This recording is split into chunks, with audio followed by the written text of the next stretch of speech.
Takes about 30 seconds to look up. We're okay? We're good. Okay, you go ahead. Okay, we're ready to start today, and the first thing on the agenda is the approval of the February 24th meeting minutes. Are there any questions? I'm good. I'll move they be adopted. Dennis, I'll second. Moved by Move. Jack, seconded by Dennis. Okay. Further discussion? No, we'll call a vote. John Andrews, absent. Ian Fleck, Yes? Yes. Dennis O'Grady, Yes. Rosemary Kennedy, Yes. John Selden, Yes. Jack Van Kasteren, Yes. Doug Aldred. Yes. Motion carries 6-0. Okay, the next item is discussion of the OP review, and I'll ask Nancy to go through that with us, please. Yes, so I included some discussion items, some discussion questions to kind of ask the group, and I've also included some excerpts from the existing official plan. So as you know, the county is currently just starting its official plan review process. One of the things we're doing right now is soliciting comments on the existing official plan. And we're going out to the various stakeholders in the community as well to discuss the official plan and if there's any changes that they'd be looking for, if there's anything that works, what doesn't work, those sorts of questions. So I thought I'd bring this here today for a bit of a discussion with the Land Division Committee. Obviously, you firsthand use and look at the official plan policies, especially related to consents. All different kinds of consents within the settlement areas, consents related to surplus farm dwelling, agricultural parcels, as well as technical severances, those sorts of things. So let's start with the first question, basically. So what is your mandate when it comes to development in the county of Elgin? So I'd be interested to hear everyone's thoughts on that question. What do you think, as a member of the Land Division Committee, your mandate should be when it comes to development in the county of Elgin? Any comments? Mr. Chairman, Dennis? I'll go first. I guess our mandate obviously is to assist with the development, orderly development. I'd like to see a little bit more consistency across the county, where we're not juggling. Well, we see it in today's agenda where the backyard severance is not allowed in one township, but you go down the road 100 meters and it is allowed. Those types of inconsistencies I don't think are helpful to overall development in the county. I understand we've got to have a little bit of local flavor, but if our job is to look at severances across the county and apply county-wide policies, to me the mandate would be to have consistent policies amongst the municipalities when it comes to severances. Right. And I can tell you that that's come up before, and it's certainly been a discussion item with even the fellow planners that I have at the various municipalities as well. Is there a way to provide a common area for all of the municipalities to use as well as the county when reviewing consent applications? So that's a good comment to make. Does anyone else have anything to add about the mandate that they think Land Division should do? I'd like to speak to what Dennis spoke. I know that we had the one on our agenda today, but there's a number in another area of Elgin County, not far, Centennial Ave, I'll say, and they're starting to get too many in behind, and people are starting to find out. But if you bought a house 5 years ago on some area off of Centennial Ave, you got a big lot. But it seems people are trying to get more than almost what they're trying to get 100, 150,000 for that new lot. But it's not going to work out when you got houses behind other houses. And it's just not working out in that area right now either. The ones that you've seen, we've severed some lots on Centennial Ave, and it's not working. People aren't happy now that they've built the second house. So I think that's got to be a major discussion too. If you bought the big lot, you can't sever just for a house beside it. It's got to be behind the other house. No, I don't think that's a good decision. I agree with that, Ian. And the other thing I think we've got to watch is development in settlement areas that don't have any services or very little service, rather than in one specific area in a municipality. Like we're seeing it now in some of our smaller areas, and lots are going crazy. But those people have got to put in septic tanks now, for instance, they're costing over 40,000 to be put in and maintained. And then you get them and you get water problems and everything when you're building in little areas that don't have any service. And people got to drive, then they say, well, we got to drive to St. Thomas, we got to drive to Dutton for groceries. Right. And I think Jack mentioned it. We got one in Central Elgin's got one in the north part of Central Elgin. It's just a bedroom community, 100%. Right.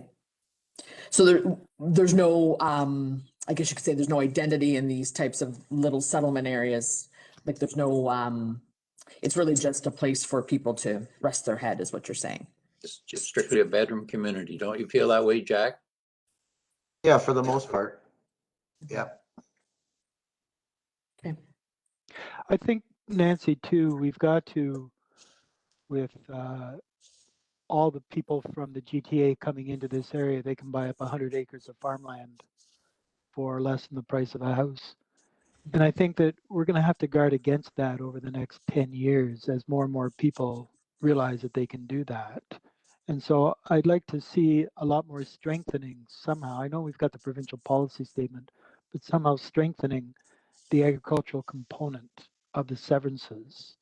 And I don't know, there just seems to be, to me, a lot of corporate money coming into the area. I know a lot of it is still family farm corporations, but I'm just worried that somebody will form an Ontario company and come in and buy up a lot of land, and that's not good for the area. It actually hurts the economic development of Elgin County. So somehow strengthening the wording to give us a little bit more, not flexibility, power perhaps, to ensure that the agricultural component and the people who are working the land are within this area and are true farmers and not just speculators. So somehow increasing our power to ensure that that happens. Any other don't want- comments? What was that company out of Toronto, the big corporation? We had that debate about a year On a ago. venture? What was their name? Bonefield, Yeah, they're the ones, yeah. Bonefield Farm. Yeah. Oh, where are they located? Are they located in Elgin County? Toronto. They're downtown Toronto bankers investing and in farmland. Right. They just happened to have bought another 400 and some odd acres outside of Glencoe. I'm going to rent it all out. And that's all that they're in for is investment in land, but no interest in living or working in that community. And we have it in Elgin, right, Doug? Yes, Mhm. can you hear me? Yes, we can. Yeah, we have it in Elgin. West Elgin has a lot. And I have to agree with Bolsty's comments on the housing that Dennis mentioned on farmland. We got these big companies coming in that have no intention of farming. And part of the reason is investing your money anywhere else is no good to them. So lately, farmland seems like a fantastic investment. But we're going to have all corporate farms. And for any young farmer in Elgin County that wants to farm, there's no hope in the world of ever being able to buy a farm. So we're going to have all our farmland owned by somebody that doesn't even know where Elgin County is. Right, because they've pushed the price of it so high up that it's unattainable now for anyone who wants to farm, a family type farm, correct? The price Yes. they're paying for farmland right now, you would never pay for in 3 lifetimes. Right. Yeah.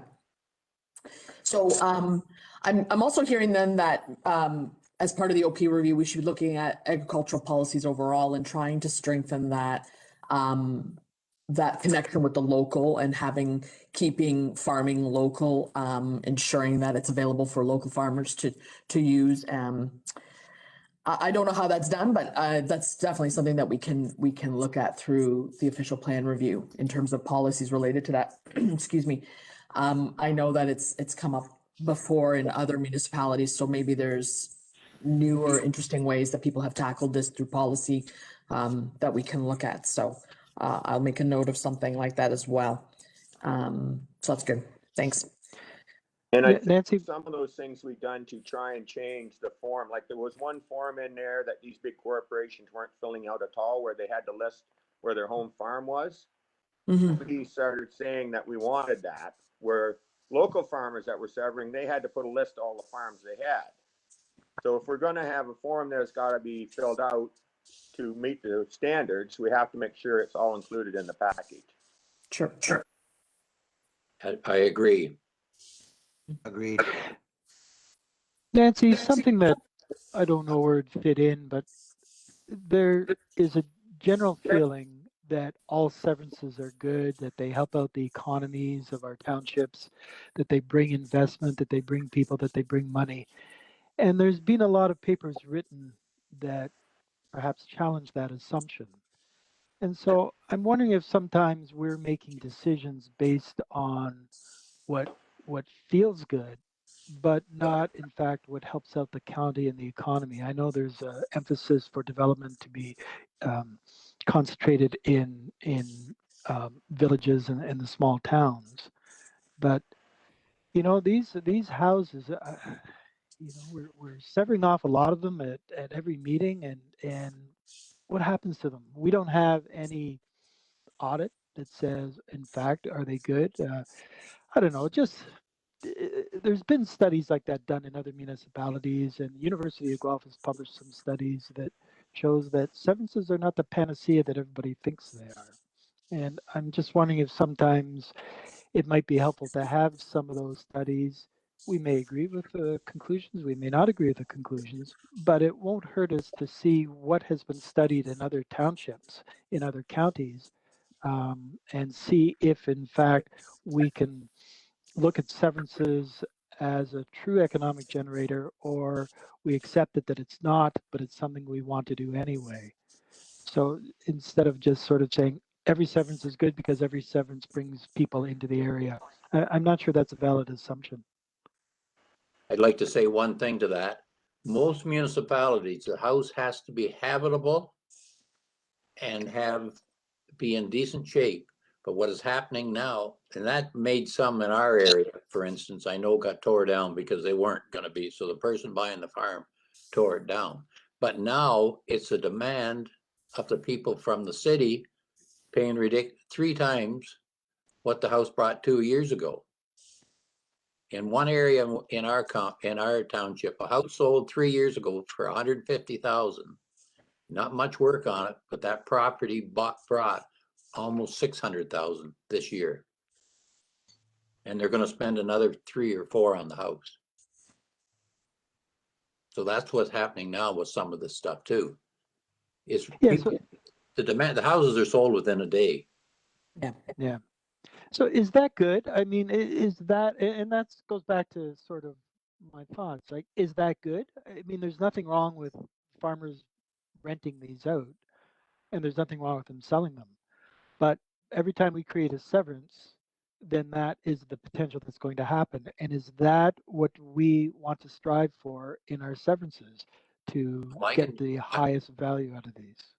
I can take you to a municipality that has had a lot of them won't allow severances, and there's no maintenance on those roads. Once there's not a house left on it, they don't maintain it. Then the farmer finds out he can't get down the road to do his cropping. They don't take the fallen trees out of the way because there's no buildings on that road from one concession to the next. And there's nobody there watching what's going on. Like right now, thefts are terrible in the municipalities. Right, Doug? Yes, they are.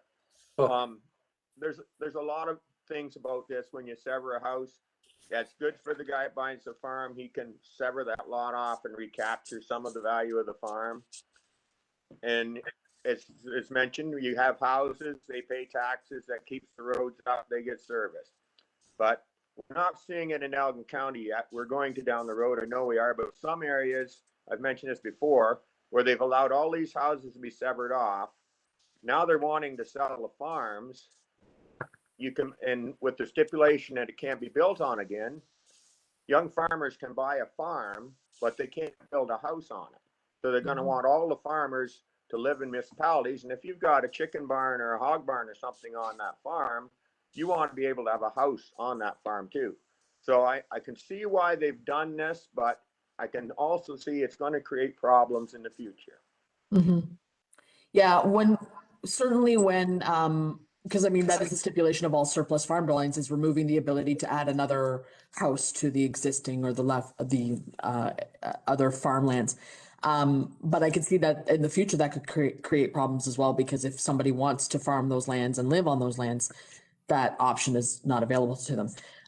So I wonder if there's some way then to capture that as well in policy.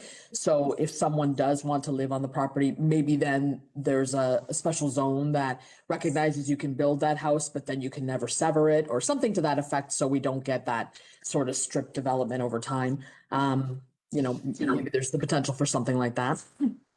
Yeah, or even if you had a time limit, let's say maybe a house couldn't be built on that property for 20 or 25 years or something.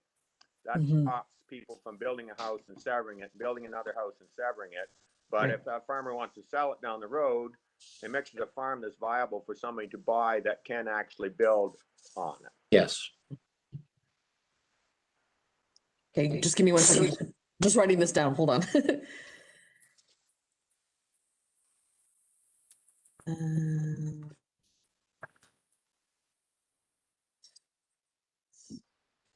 Future farmers. Yeah. Okay. Sorry. Go ahead. Can we go to number 2 now? Yes. Would you like to go to number 2 now? Yes. Okay, great. So what, if any, legislation or policy changes have occurred since the last official plan process related to your service or area? So obviously, we've gone through a few of them. Certainly, the provincial policy statement has changed.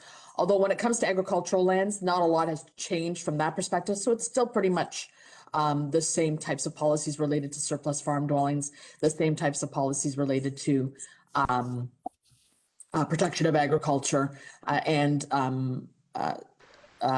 lots created with servicing, et cetera. So those all still exist. But certainly there have been other legislative changes as well, like there's the ability to do secondary dwelling units on sites. We've had the Green Energy Act, which changed a few things as well. Is there anything else that we should consider when we're looking at the official plan review? Is there anything that you think the Land Division Committee should be especially mindful of? Any comments? Well, go ahead. Go ahead. Yes, and I'm not particularly knowledgeable about this, but boy, we keep hearing a lot more about migrant workers, and I don't know if that can fit in or is directly relevant to addressing the OP or not. But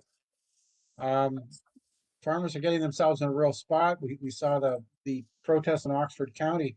Is there anything that can be done to influence how we can help the farmers? That's a good point. There are some policies, I think, with respect to temporary dwellings or things that can be set up for the migrant worker to stay in. But I don't know. I don't think the PPS really specifically talks about it. So it'd be something we could research or certainly look into as well. I think some of the things we're talking about could be included in the OP, where if we want to safeguard agriculture in the future, we could have a really strong section in the OP that puts agriculture as one of our primary industries, and that would allow everything to flow from that, because we're going to be getting a lot of subdivisions. We see subdivisions going in all over the place now. And I think that's a really good point, Dennis. Excuse me. Yep. And if sorry. we had, Go ahead. no, go ahead. If we have a section that talks about that, and not just agriculture, but agribusiness as well. And I include forestry in that. And I've been involved with some areas where we've had to have loggers stop their work because some people who own single family homes didn't like a big machine going out at 6 o'clock in the morning to cut down trees, even though it was perfectly legal, it was their property. So there's all kinds of agri type of businesses and rural businesses that we should strengthen in the OP, so that all of our zoning bylaws then have to comply with those agricultural friendly OP policies. I tend to agree with that, Dennis. As per the previous discussion too, the current market in real estate is what it is, and it's cyclical, as we all know. But listening to all that prior discussion, maybe we should be looking at strengthening the number of severances, excess farm dwellings, because I'm amazed at being on this committee for 1 year, how many of those applications we deal with on a regular basis. And going to the point about absentee landlords and corporations buying up farmland and young people not being able to farm in their own community, maybe the number of surplus farm dwellings being severed off the 50-acre or 100-acre farm property is leading or lending to that happening. I don't know. It's there's something to be said for the owner of the farm living on the farm, and he has the opportunity to rent that land out to a neighbor farmer or not. So I agree with your thought, though, that we need to strengthen the agricultural base, that we are primary and agricultural county. I agree. I agree totally, Jack. The only thing I think, in a way, a lot of farmers will buy a farm that has and put a chicken barn on it, but they know they got somebody living in that house and can watch the security system for Absolutely. that farmer that has bought that farm to put a chicken barn on, because he couldn't put any on any other land he has. But he's got somebody living in that house and they have an agreement with him. They watch the security system for him. Yep. And, you know, say who's driving in the laneway. Yep. Because there's too many things in the rural areas, and we've experienced it dreadfully this year, of stuff disappearing. And Yep. Duke will tell you the same. Brand new trucks, for instance, not a week old and they're gone. They know Right. where they are and they take them. Yep. There's something to be said for keeping the houses with the farms. Yes. And that's the farmers renting it out for somebody to live in it. The couple get a family they see them there, they think that's not an easy theft or a way to get something. Target, yeah. Can I say something on severing surplus dwellings? I'm thinking of my own case here. If I want to sell my farm, I want the farmer that buys it to sever this property so I can still live here. I don't want a life lease. And I know we've run into situations like that too, where you get older, you want to sell your farmland, but you still want to live on your property and own it. And I don't think we can discriminate against that. Yeah, it's a double-edged sword. You're right, Rosemary. Yeah. Yes, you are. But then where some people get in, and Rosemary, I understand what you want, but some farmers find out 10 years later, that person's not there. Well, that's true. And then they don't know who they're getting in there. If they rent it, it's got to be, and then they get it, you own it, so you sell it to somebody that doesn't agree with what the farmer's doing. But we would see never that all the time. Nancy, it's been brought up a couple times about the affordable housing, and right now the county does not have an affordable housing policy in the OP. And so I'm wondering if that, as part of the agricultural policy, should include some sort of housing strategy. And do we want to get into things like they have in the cities, where they actually own buildings, or they buy apartment buildings, or they construct new apartment buildings in the rural area to allow affordable housing for farm workers or migrants or anybody like that. But but somehow addressing the housing situation, affordable housing situation for people who work in the agricultural sector, so that we're not just left with all these houses being bought up by people who are commuting into Chatham and London and St. Thomas, urban people who are just living in the rural area. So agricultural affordable housing. I don't think that was ever looked at. I know that there was an affordable housing strategy that was done for the county and Aylmer St. Thomas. But I don't think agriculture was a consideration. So that's an interesting thing to look at as well. So I'll make a note of that. Especially when in regards to these temporary migrant workers or other people that are related to agricultural uses. I think it's just hard when we create housing though, because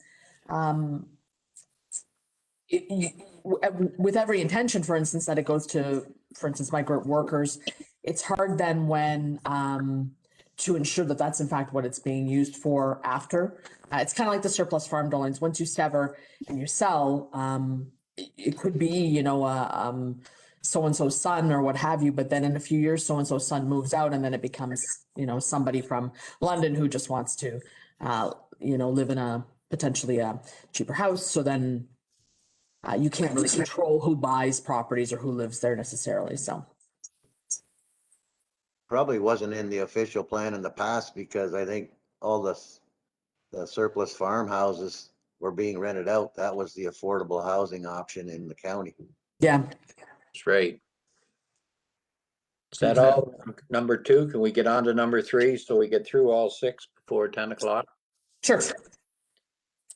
So what is your vision for the county of Elgin? So this kind of speaks to a bit about, in fact, we've kind of discussed a lot of this previously, but if anyone has any additional thoughts on that. Any comments?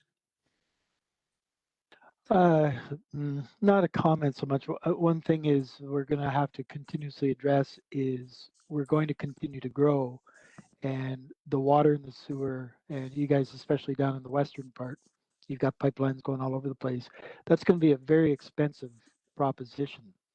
And are those going to have to be centralized at some point? A centralized water authority, a centralized sewage authority, as opposed to each municipality handling their own.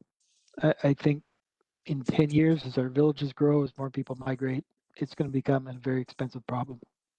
Well, I know in our area, we can manage ours and we have enough money put away for the next 10 to 15 years in investments.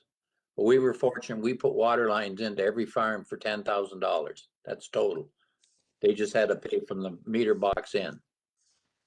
And they had 10 years to pay for it, but that money all went into an investment. So we have it, but I understand where you're coming from, Dennis. To go to the Elgin Water Board and try and get more water in central Elgin, some of those areas, it's a tremendous cost. Where it's 3 times now what we paid per farm to do it. And I think Duke knows that in West Elgin, right, Duke? Yeah. Yeah. And Yeah. when West Elgin put it in, we couldn't cover the whole municipality. We covered areas that needed it worst. And there was a cost. And if you didn't join when it went in the first time, the cost went up 50% if you decide to join later. Yeah, and I think certainly a lot of those municipalities like West Elgin and Dutton, and then I think even Bayham to a certain extent have those limitations in terms of being able to service their settlement areas fully. So that's certainly something we'll have to look at as well through the official plan review. What kind of growth are we talking about in these settlement areas? You know, is it limited? Because the provincial policy statement is worded in such a way that it's supposed to be limited in terms of the amount of development that occurs in these settlement areas that don't have full services. So those are all things that we'll have to discuss as well and possibly provide clarity through policy. Well, I know in Springfield, they're trying to get water in, and they can only allow 5 houses a year to be built there because everybody has to have a well, but they do have sewers. So they're working on getting that, but it's just, the price is unreal. If I may add something to that, that influences this is maybe a hard look at the costing on water and wastewater. Here in Bayham, I pay about half a cent a liter for water supply and half a cent a liter for wastewater treatment. It's unseemly low. And maybe one of the hard facts is going to be addressing pricing of water that realistically reflects its value. And that will address a lot of things with respect to cost. But People buy a half liter of water at a when they fuel up for gas and pay $1.25 for it, and they can get it for half a cent out of their tap. It doesn't make sense. So it just seems to me that's part of the issue when it comes to addressing water and wastewater infrastructure that's always left out. It's the best deal out there, and the pricing's way too low. well, it's not like every municipality should be charged. And I know, for instance, our water bill here for 3 months is, and sewage charges is $150. Oh, total? Oh, for the two of them for 3 months, yeah. Wow, that's really inexpensive.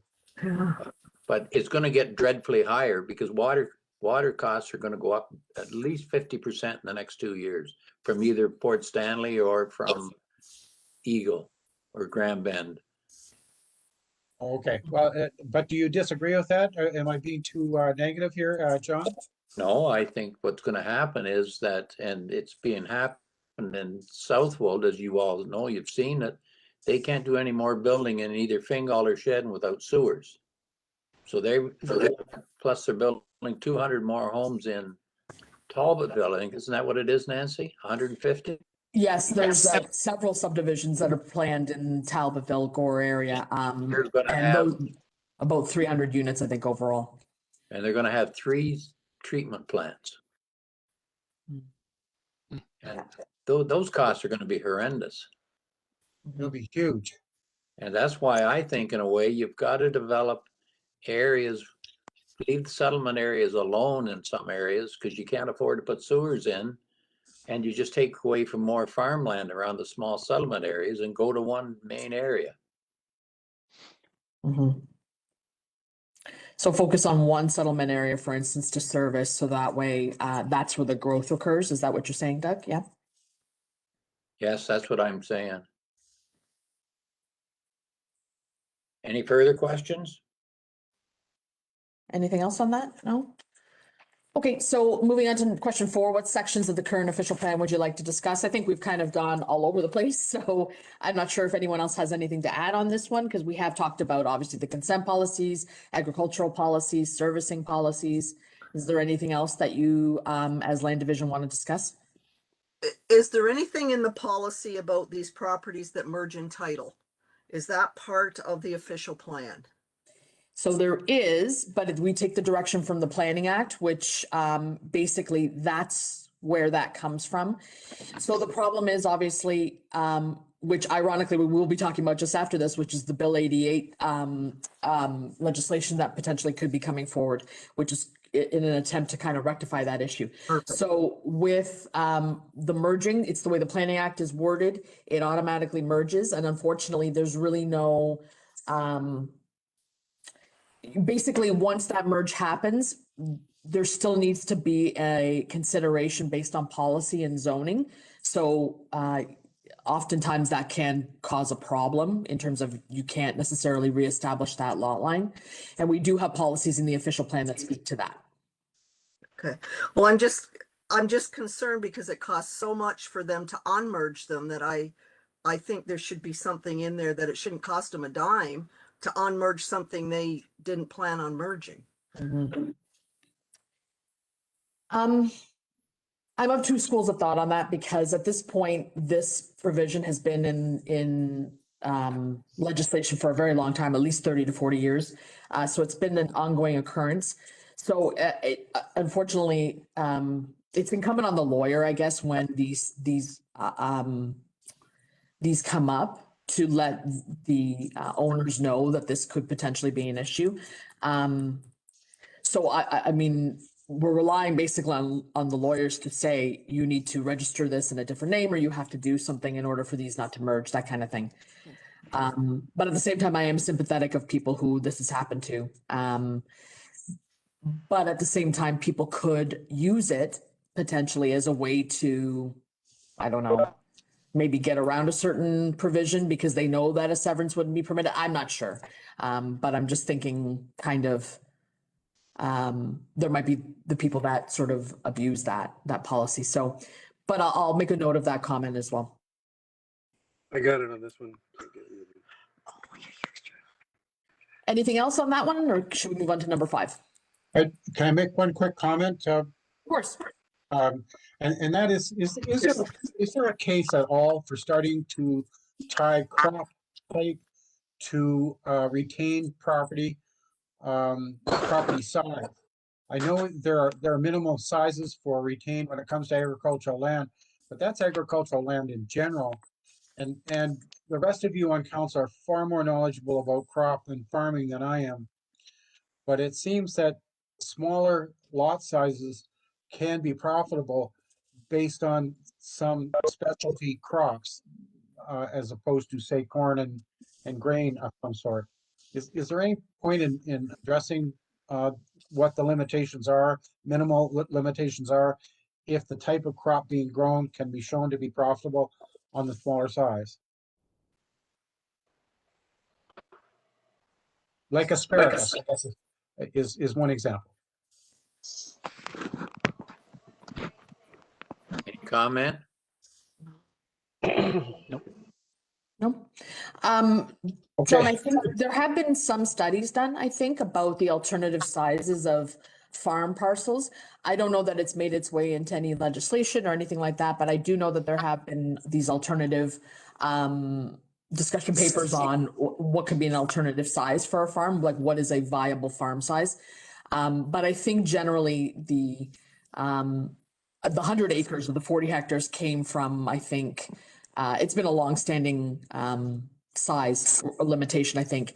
Now, I know that farming practices have certainly evolved over time, and that's something that can be looked at as well. But I think a lot of us would look towards maybe the Ontario Federation of Ag or OMAF, or for that matter, when it comes to that minimum farm size. So certainly that's something we can put in the comments as well and have a look at based on what OMAFRA is saying or one of those other agricultural activist groups as well.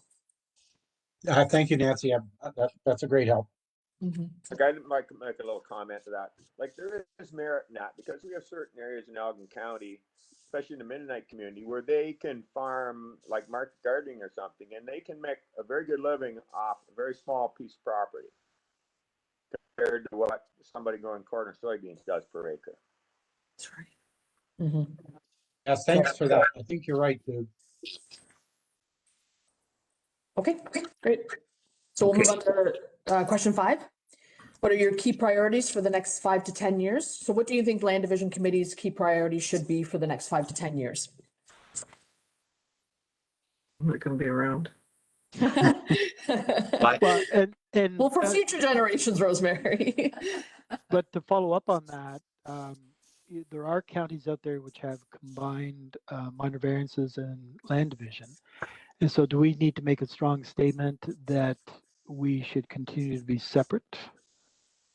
Or is there a rationale for combining them? I don't think there is, but I can understand why people would think that.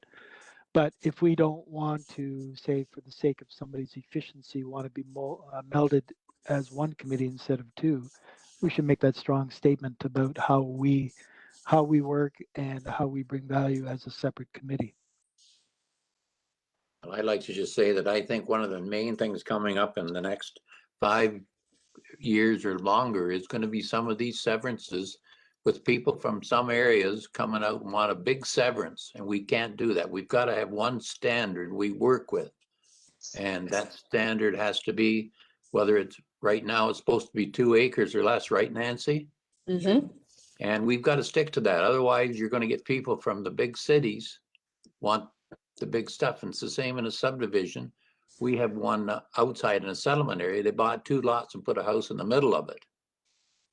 But nobody else locally could afford that. And I think it's the same when they want to come out and buy a great big lot and build a house on the country. And the farmers, you know, they don't want that either. Right. But I think that's going to be strong in the next 5 years.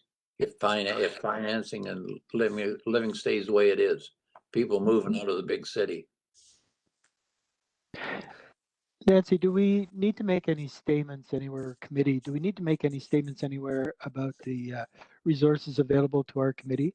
You know, I don't know enough. I hear some stuff from Nancy, but are we properly staffed? Do we have the resources?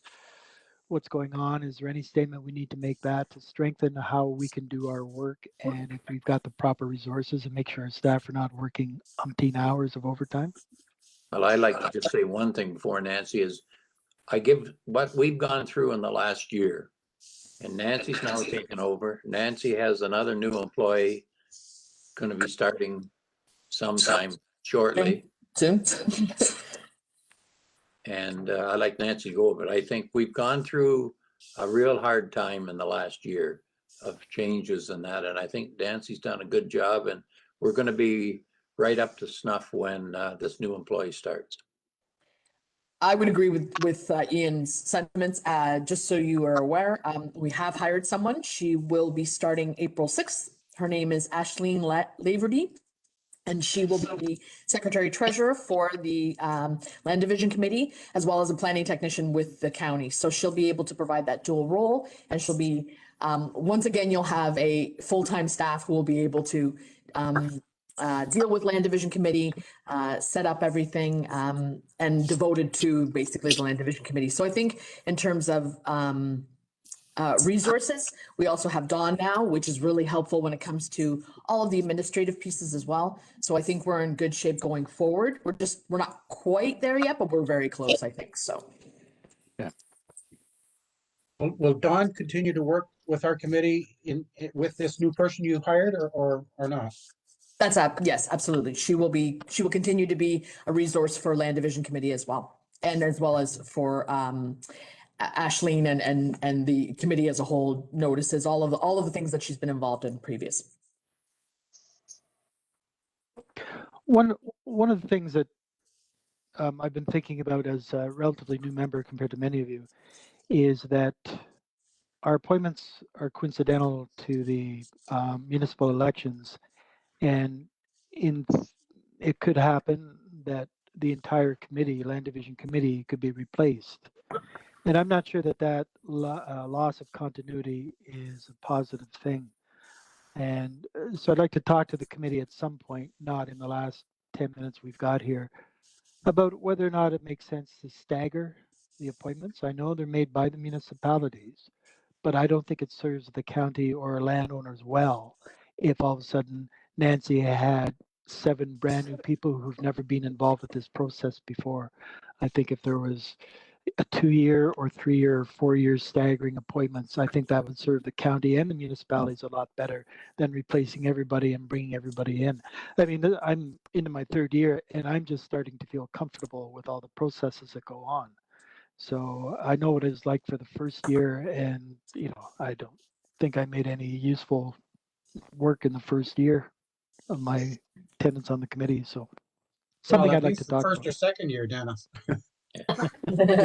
Thank you. Appreciate it. So that's certainly something we can discuss maybe at another meeting, because that's actually more to do with the administration of Land Division Committee. And we can talk about if there's the ability to stagger appointments, because I do recognize that it would be problematic if all of a sudden in a year's time or 2 years' time, when the election happens, we are faced with 7 new members. And of course, the training that goes with that, and then the effectiveness and all of the things you discussed. So definitely let's make a note to try to remember to discuss that in the next few months, perhaps. Maybe not at the next one, because it might be too busy, but perhaps the May or June meeting, we can discuss that staggering of committee appointments, and if it's even possible to do something like that. So I think there's not legislation, but probably a bylaw related to it or something to that effect. So we'll have to research and see where that comes from.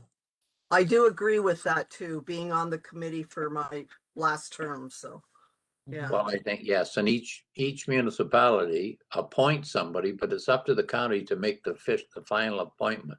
So it's Right. going to be through, it's one of the bylaws of the county that we are just recommended by the municipality to the county to be the member. And I think, yes, we should be looking at Mhm.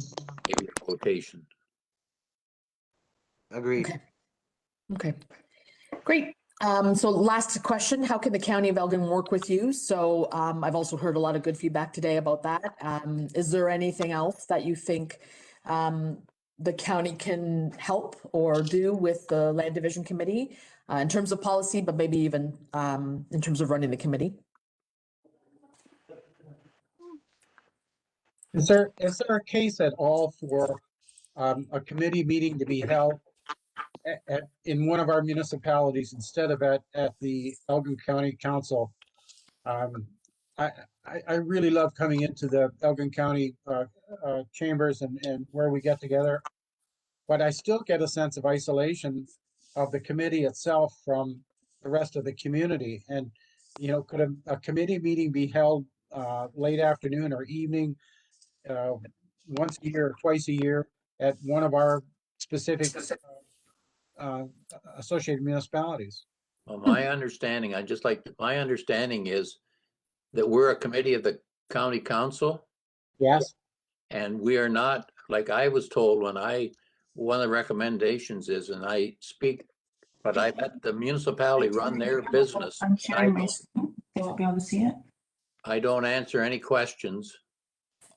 If people ask me questions, I says, you deal with your planner in our municipality first. I deal with the problem or the thing when it comes to the county level. You're right, Ian. Yeah. I don't know how the rest of you feel, but I think we don't want to start going and agreeing one where, and we know it's not going to be right in the county level. Agreed. That's a good point. Yeah.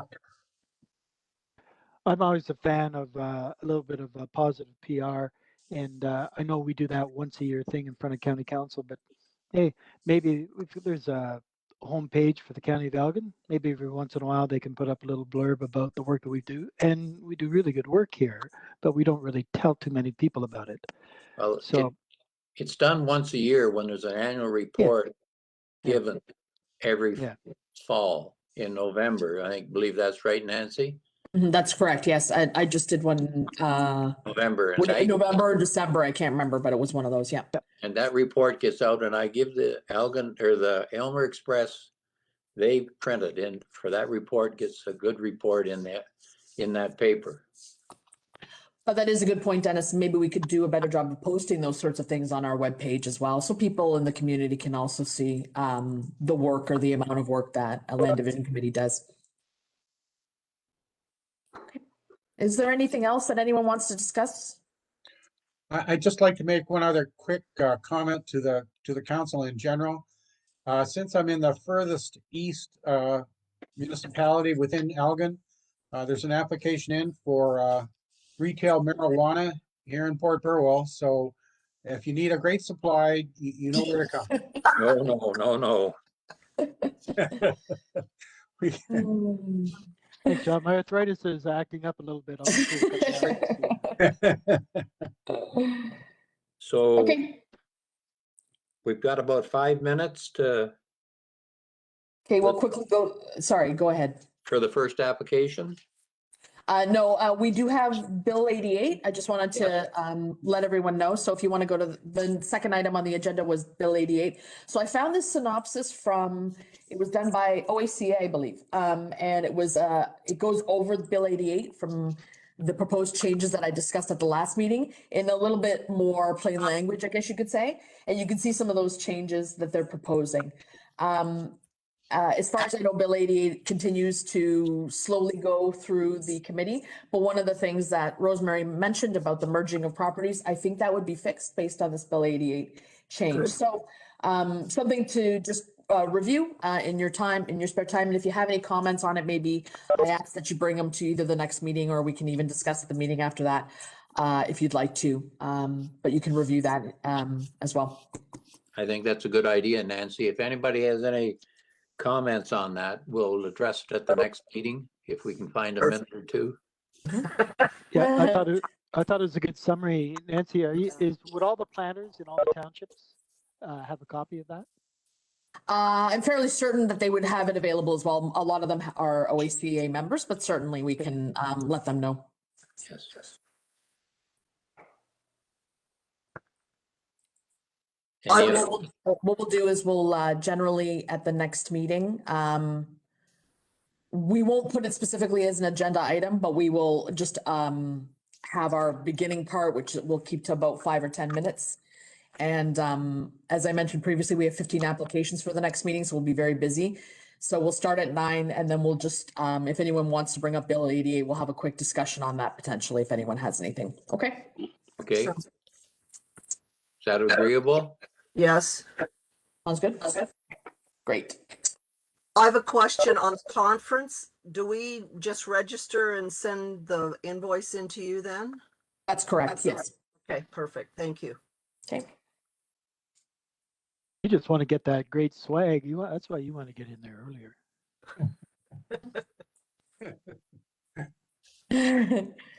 So it's an online conference, of course, if anyone's interested. Yeah. Yes, again, and it might also be for next year. We don't know yet, but at this point, it's an online conference. It's 2 days. It looks pretty interesting. I've included all that information. If you're interested, please sign up and just send us the registration information so we can reimburse you. Okay. Sounds good. Everybody understand that? Yep. Okay.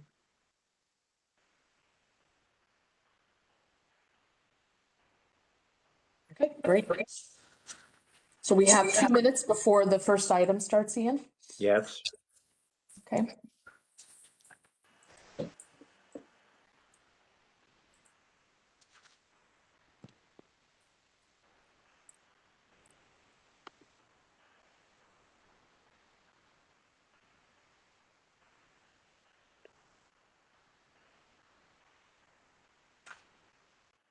Link to Mr. Carr. Sure if I could do both and not. Yeah, it doesn't affect your screen, so.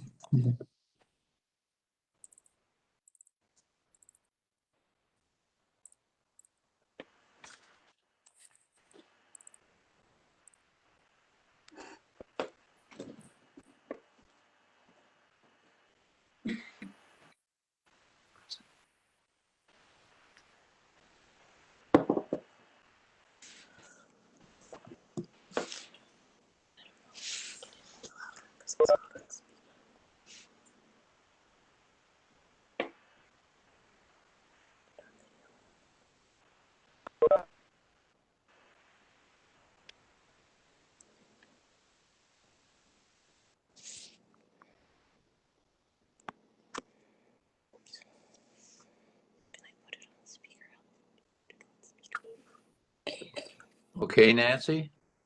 1 second. Almost.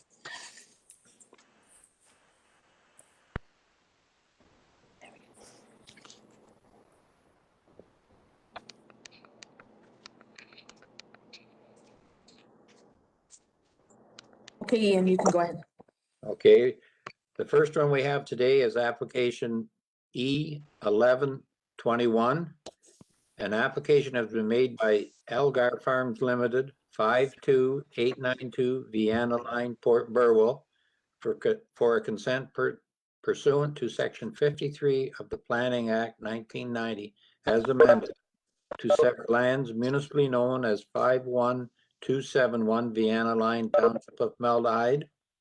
The applicant proposed to sever a parcel with a frontage of 36.0 meters, 118.11 feet along Vienna Line by a depth of 85.9 meters, 281.82 feet, and an area of 0.31 hectares, 0.77 acres, containing an existing house and a shed.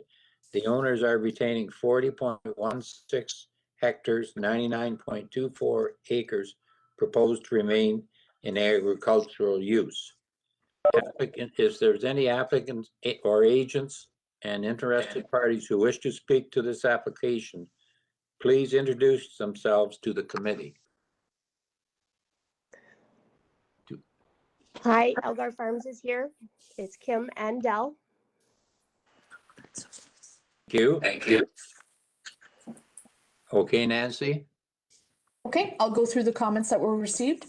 So the Township of Malahide supported the consent application, provided the following conditions were met: that all entrance permits are acquired from the appropriate road authority as per our entrance control policy, that the applicants initiate and assume all planning costs associated with the required official plan amendment, zoning amendment, minor variance, or other land use planning process. Confirmation that private sewage system be confined entirely within the boundaries of the newly created parcel, that system be in conformance with all required setbacks from lot lines prior to the condition being deemed fulfilled, that the necessary deeds, transfers, and charges for certificates and/or instruments necessary for registration be submitted in triplicate prior to the certification, all of which are to be fully executed, that all applicable property taxes, municipal fees, and charges be paid to the municipality prior to the stamping of the deeds, that an electronic version of the reference plan be submitted to the satisfaction of the municipality, that the applicant is responsible to apply and pay all fees to the township with respect to civic addressing numbers, signage for the severed and retained portions of property prior to conditions being deemed fulfilled. And the planning report from the Township of Malahide is also attached. The Conservation Authority had no concerns or no comments. The county engineer also did not have any comments. It is not on a county road. The planner for the county of Elgin provided the following comments. I wanted to note that as part of the staff report for Malahide, the township planner advised that the proposed rear southerly lot line for the severed dwelling lot should be adjusted such that there is a 7.5 meter or approximately 25 feet rear yard between the existing accessory structure shown as metal clad shed on the severance sketch and the newly established rear lot line, so to meet the requirements of section 5.2.1 of the 6 of the zoning bylaw. The township planner believes this to be a minor adjustment that should not cause concern to the applicant. The rear yard requirement ensures that there is sufficient area for building maintenance and equipment maneuverability around such buildings in the agricultural area. County staff also support this change in lot configuration. So overall, the county supports this severance, provided the following conditions are met. A digital copy of the draft and final deposited reference plan be provided to the county, and a solicitor undertaking to provide a copy of the registered deed for the severed parcel once completed. As well, we've recommended adding a condition that the rear lot line for the severed parcel is revised to include a 7.5 meter, 25 feet setback from the existing accessory structure. And those are the comments. Any comments from the applicant? Nope, I think we're good. Thank you. Any comments from members of the committee? Mr. Chairman, Dennis here. Yes. Nancy, on the recommendations from the county, so assessment has to be made. You made a statement earlier on in the previous page that there was sufficient size to accommodate a water and septic system. And then condition 3 says that an assessment has to be done to see if it's suitable. Mm-hmm. So I'm just wondering if number 3 is applicable, or in fact, they have other information to show that we don't need number 3 in there.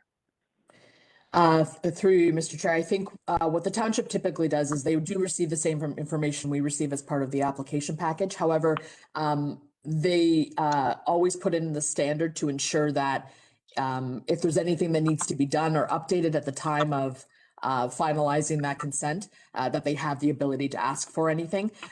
Typically, though, I see that this condition gets cleared because based on the information provided, usually it's not of a concern, but I think they just want to ensure that if there is any issues that they still have the ability to ask for additional if needed. All right. And then on number 4, the township wanted a barn and a couple silos taken down. And I don't have a good, obviously I don't have a survey and I don't have a good photo of the area, but I didn't see any silos or barn adjacent to the proposed severance. Are they just there and hidden in the bush, or where are they? We can ask maybe the applicant about that. There isn't one. We weren't sure that 2 to 9 even belonged to our application because there is no 2 silos on the property Or livestock facility. or livestock facility. Okay, then. Any further comments? I still don't, going back to the mutual agreement drain, I still don't understand. I'm not going to hold it up. I'm going to vote for it. But Nancy, I'd really like to see how the townships are doing that. I keep seeing that as a recurring requirement. And I just don't know how they're applying that. Are they applying that so that they don't have to redo the engineer's assessment? And this is a way around that, and it's a cheaper way rather than redoing the schedule of assessment. I'm just missing something. I don't understand the need for mutual agreement drain on this property. It's a relatively small 0.7 hectare, and it's a really small change on the schedule of assessment, but there is a cost to doing it. To change the whole schedule. So are they somehow using a mutual agreement drain as an overrider so that they don't have to redo the schedule of assessment? I don't understand why that clause is in there. I'm not going to object to it, but I'd really like to have an explanation about how they're using the mutual agreement drain provision of the Drainage Act when there's already a municipal drain on that property. I'm completely lost as to what they're doing. So any information you could get on how they're using that, I would appreciate that. Okay, so I'll need to speak to the township planner with respect to drain reapportionment. Maybe they can give a brief synopsis of what occurs. Nancy, Mm-hmm. I have one comment. Oh, Mr. Mennel, do you have a comment? Yes, I just a comment in regard to the drain, just because if this severance is successful, there's going to be 2 property owners that will be paying into the new municipal drain. So that's why it's necessary to divide that. Yeah. But I was gonna say the same, because we had one discussing, Dennis, about the one in Southwold at the last meeting. Yeah.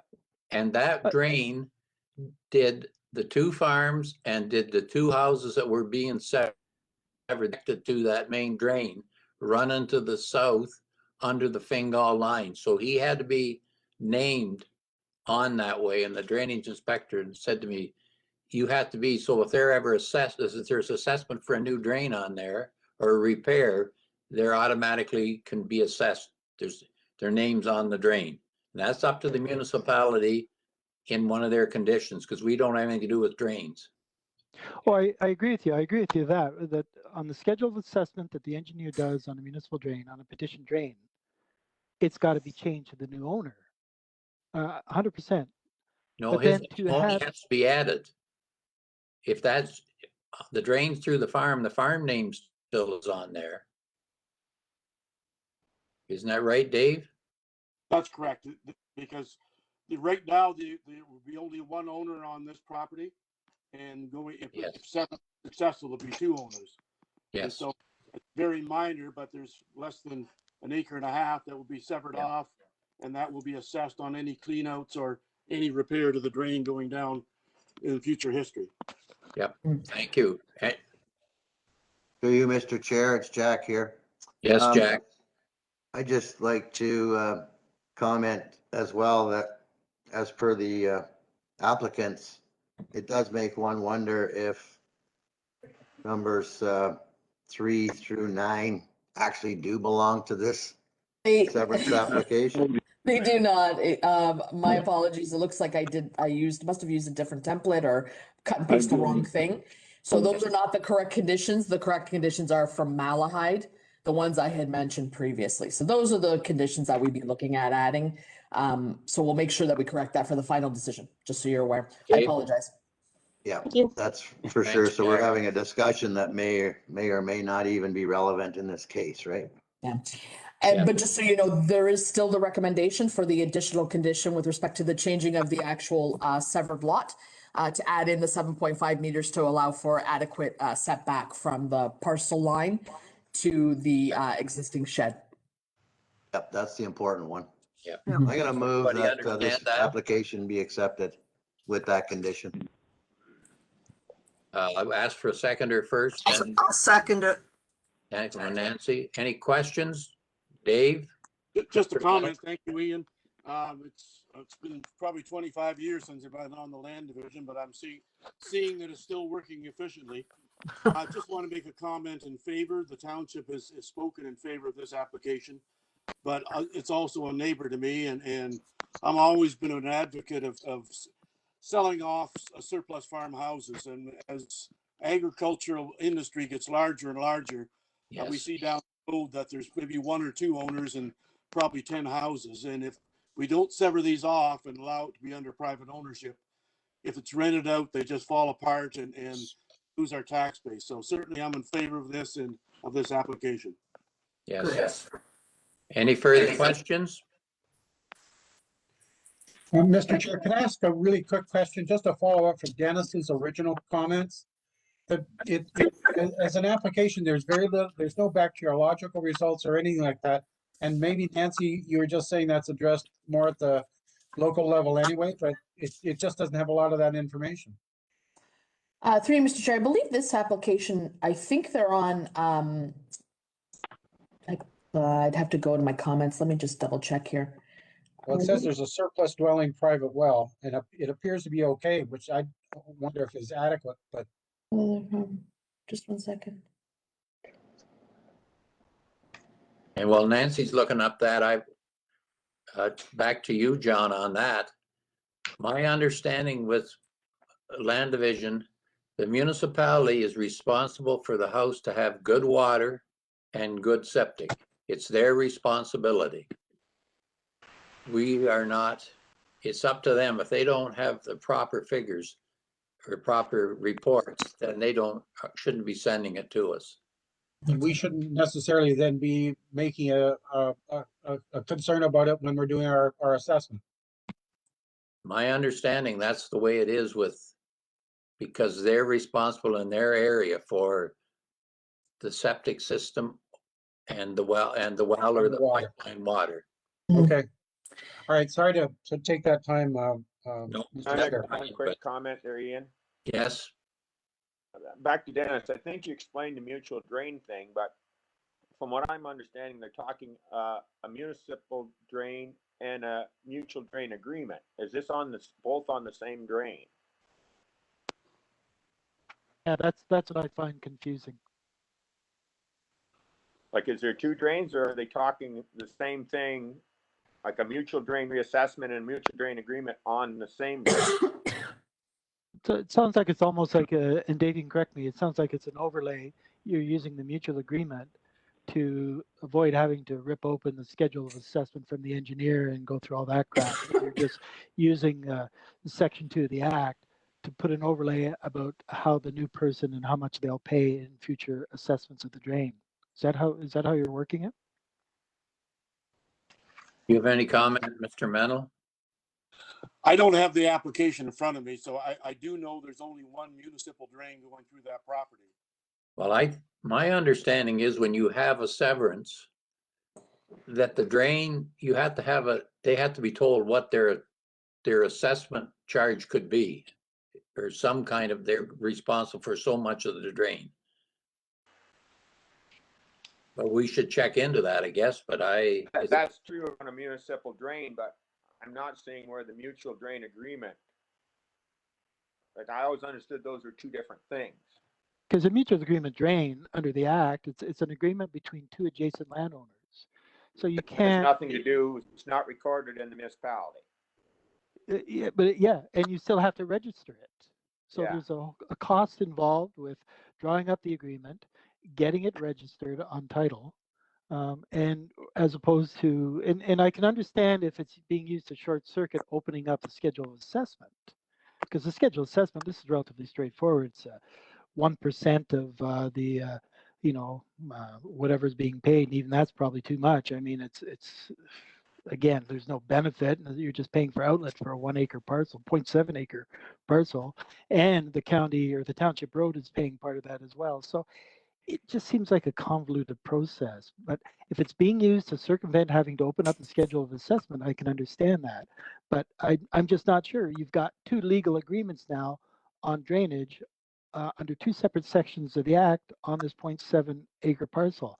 And I know it's a township's responsibility, and I don't want to get into the drainage superintendent's workload on this stuff, but it's just where there's, to me, a conflict within the same act.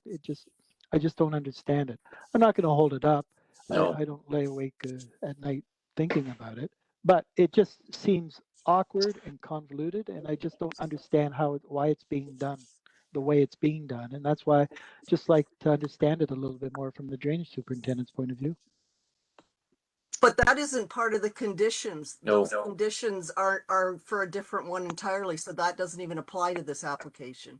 That's right. That's what I was That's just for going the to say. Township of Southold. It doesn't it is not Township of Malahide. Yeah. We got a mover and a seconder. It's moving. Yes. Yes. It's not going to change anything. Okay, everybody all right to call the vote? Yes. Okay, Okay. I'll call the vote, Nancy. So we were moved by Jack Van Casteren, seconded by Rosemary Kennedy, correct? Correct. Yes. Okay, so this would be to approve E11-21 with the conditions mentioned from the Township of Malahide, as well as the revised lot condition, as well as the conditions from the county. We'll call a vote. John Andrews, absent.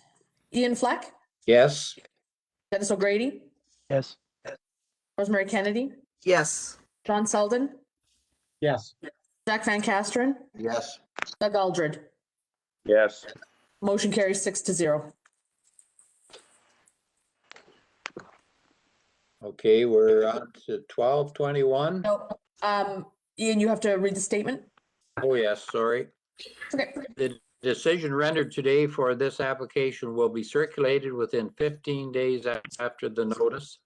There is a 20-day appeal period from the giving of the notice of the decision in which any person or public body may appeal the decision or any condition imposed.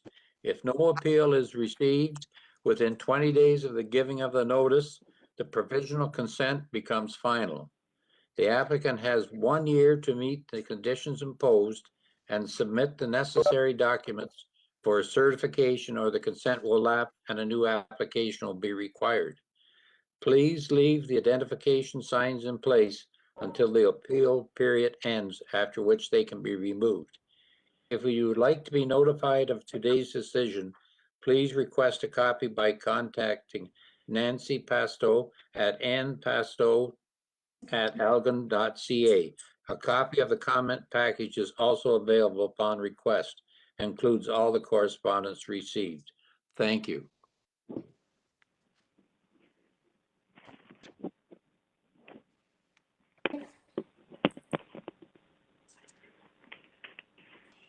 Thank you, folks. Enjoy your meeting. Thank you very much. Thank Thank you. you.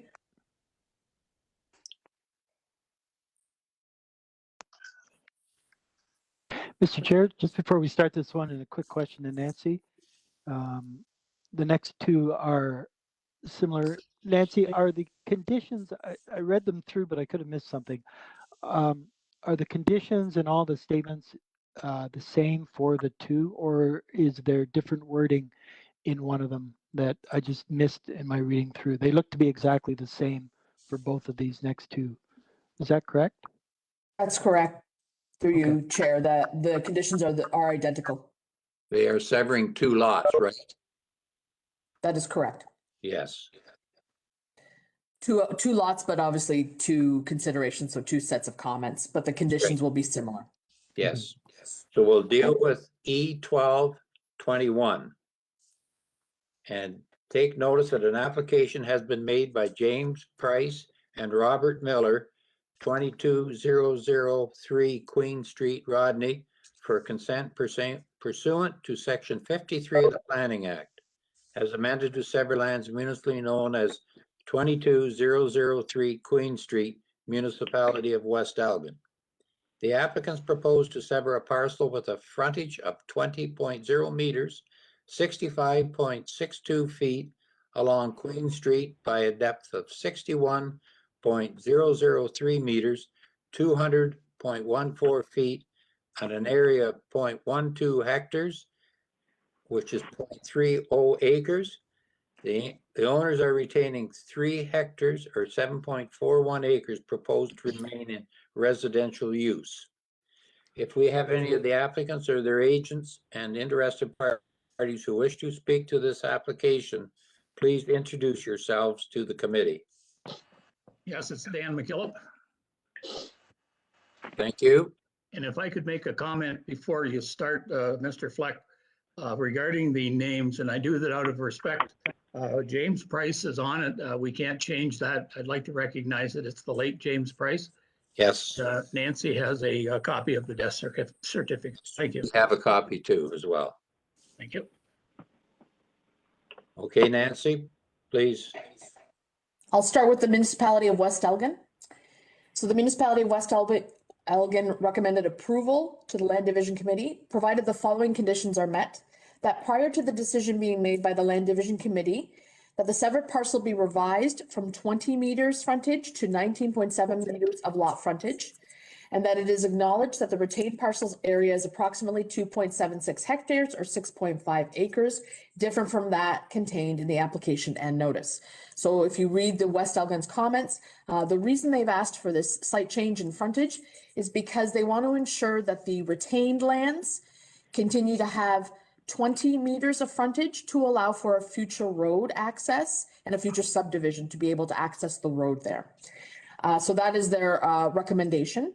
As well, the following conditions of approval be incorporated into the county's recommended decision: that the applicant meet all the requirements, financial and otherwise, of the municipality to the satisfaction and clearance of the municipality, that the applicant provides a description of the lands to be severed, which can be registered in the land registry office, that the applicant's solicitor provides an undertaking that a copy of the registered deed for the severed parcel, once the transaction has occurred, will be provided to the municipality, that the applicant shall make payment of cash in lieu of applicable parkland dedication pursuant to section 51.1 of the Planning Act, that the applicant successfully applied to the municipality to obtain relief to the zoning bylaw to recognize the proposed new lot area and lot frontage of the retained parcel, and having such relief of the zoning bylaw come into full force and effect, that the Voros municipal drain be improved pursuant to the Drainage Act through realignment to promote the orderly development of the severed parcel at the applicant's sole cost and expense to the satisfaction of the municipality, that the applicant have a drainage reapportionment completed pursuant to the Drainage Act, that the applicant apply for a municipal water connection at the applicant's sole cost and expense, that the applicant apply for a municipal sewer connection at the applicant's sole cost and expense, that the prior to final approval, the county is advised in writing how the above conditions have been satisfied, that the conditions of application E1321 be fulfilled in conjunction with E12-21, and that all conditions noted above shall be fulfilled within 1 year of notice of decision. So moving on then to here, next comments. The Lower Thames Conservation Authority indicated that they have no comment, no objections to the proposed severance. The county engineer provided the following conditions: that the owner dedicate lands along the frontage of the severed and retained lots parcels up to 10 meters from the center line of construction of Queen Street, County Road 104 in the county of Elgin for the purposes of road widening if the right of way is not already to that width, to the satisfaction of the county, all costs to be borne by the owner. Direct connection to a legal outlet for the severed lot is required if an existing connection is unavailable, to the satisfaction of the county engineer, all costs to be borne by the owner. Discharge of water to the county road allowance is prohibited. That if necessary, an entrance permit be obtained from Elgin County for the entrance to that severed parcel. All costs associated with this shall be borne by the owner. And that a lot grading plan is required for the severed lot. So the planner for the county as well provided the following comments. They're in support of this application, provided that the following conditions are also applied: a digital copy of the draft and final deposited reference plan, a solicitor undertaking to provide a copy of the registered deed for the severed parcel, The applicant shall provide to the County of Elgin a signed acknowledgement and undertaking confirming the applicant has been advised that the Ontario Building Code requires confirmation of servicing, including an individual on-site potable water supply and or individual on-site sewage system prior to the issuance of a building permit. The applicant has made the necessary inquiries of the municipality to determine the work necessary in order to confirm that the site conditions are suitable for services with no negative impacts, and that the applicant undertakes to advise any future purchaser of the above acknowledgement and the results of such inquiries. That the municipality also confirms that there is sufficient reserve water and sewage treatment capacity for the proposed lot. And I think that's all the conditions for this one. Any comments from any member? Yes, Ian, I'd like to make a comment. Yes, These two lots are basically just straightforward severances to create two new residential building lots. okay, any other comments? It's Dennis here. Where is that municipal drain? Where does that Voros? It's buried. Is it along the sidewalk or where is that? My understanding, if I could, Mr. Chair, Yes, go ahead. my understanding is, I don't think you can see my cursor, but it's in the back of the lot, kind of cuts the lot in half at the back from the back to the front. So it's On the back. road. No, it's a mutual, the municipal drain that runs, it's covered. And it's on the lot. It's on the lots being severed or the other lot? Nothing to do with the lots being severed. It's the retained portion. Thank you. Thank you. Oh, where does it go? Does it go underneath the cemetery? Where does it go from the lots? It does, but it doesn't. Again, you have to have a map. I don't have the map in front of me, but it goes underneath the cemetery property, but not where the cemetery is. The cemetery is broken into two parts, the active cemetery, and then behind it, there's a large parcel that's owned by the cemetery for overflow, or not for overflow, for when they want to expand. And that's the reason why they're divesting themselves of this property. Okay. I'm certainly in favor of this for the amount of that. I'm just worried about your timeline. I mean, there's a lot going on there between the drain that's got to be relocated. You've got the county coming in, doing a bunch of construction work there, which may affect that drain as well.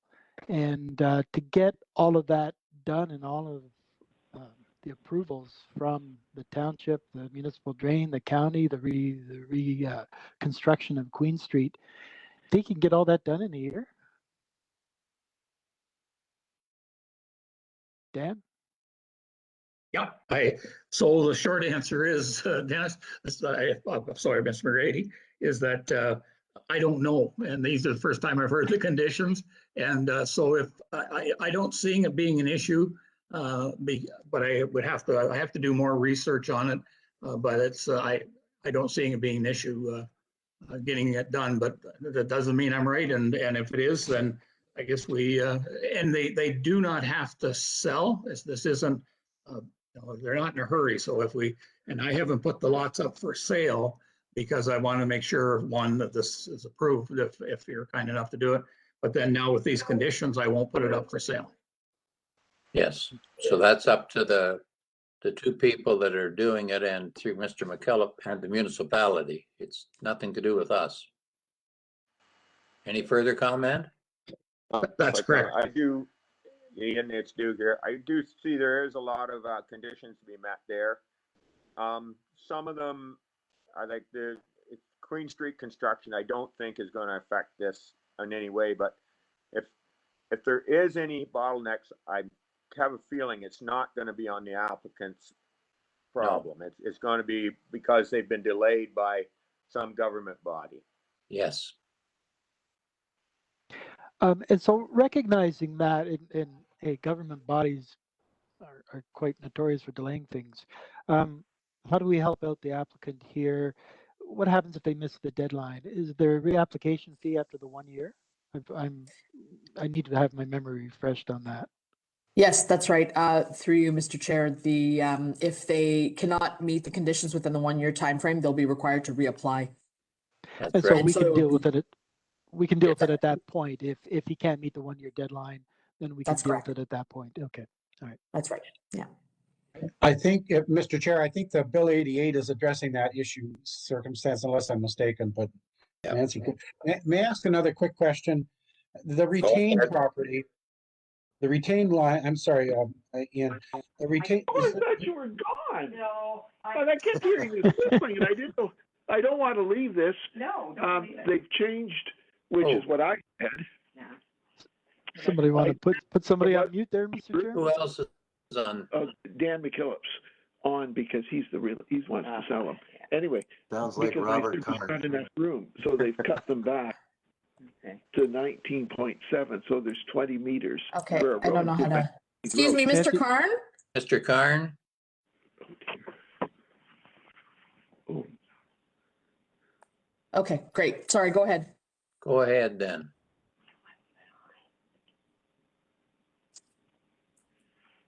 John? John, or, oh, it's me, okay. of course. Yeah, I just wanted to make sure that, yeah. All right, thank you for that. The retained material, or the retained land rather, is it considered, is it zone vacant residential or agricultural? R1? Or it appears as if it's recorded as both, or am I missing something there? If I could, Mr. Chair, it's residential with an H, and it's being farmed at this time. So and that's why the roadways to allow the farmer to still continue to farm it. So it's confusing, yes, by the looking of it, but it is on their official map, it is zoned a residential with a hold. Through you, Mr. Chair, actually, the zoning for that retained portion, primarily the rest of it is zoned future residential, which is in the township, in West Elgin, municipalities zoning bylaw. So basically that just notes that there will be future residential, but they'll probably need to go through a rezoning exercise in order to develop a subdivision for the rest of the site. Thank you, Nancy. Thank you, Mr. Chair. Any other questions? Okay. If we have a mover and a seconder, I'll move it. I'll move. Second, O'Grady. So it moved by, sorry, who was the person that moved? Doug Aldred, Doug. And seconded by Dennis O'Grady? yes. Okay, so we'll call a vote. This is for approval of E12-21 Yes. with conditions as noted by the municipality of West Elgin, as well as the change in the lot configuration, and also the conditions from the county of Elgin. So we'll take a vote. John Andrews, absent. Ian Fleck, Yes. Dennis O'Grady, Yes. Rosemary Kennedy, Yes. John Selden, Yes, Jack Van Kasteren, Yes, Doug Aldred. Yes. Motion carries 6-0. Okay, the decision rendered today for this application will be circulated within 15 days after the notice. There is a 20-day appeal period from the giving of the notice of decision in which any person or public body may appeal the decision or any condition imposed. If no appeal is received within 20 days of the giving of the notice, provisional consent becomes final. The applicant has 1 year to meet the conditions imposed and submit the necessary documents for certification, or the consent will lapse and a new application will be required. Please leave the identification signs in place until the appeal period ends, after which they can be removed. If you would like to be notified of today's decision, please request a copy by contacting Nancy Pasto at npasto@elgin.ca. A copy of the comment package is also available upon request and includes all correspondence received. Thank you. So we can now proceed with E1321. yep. Correct.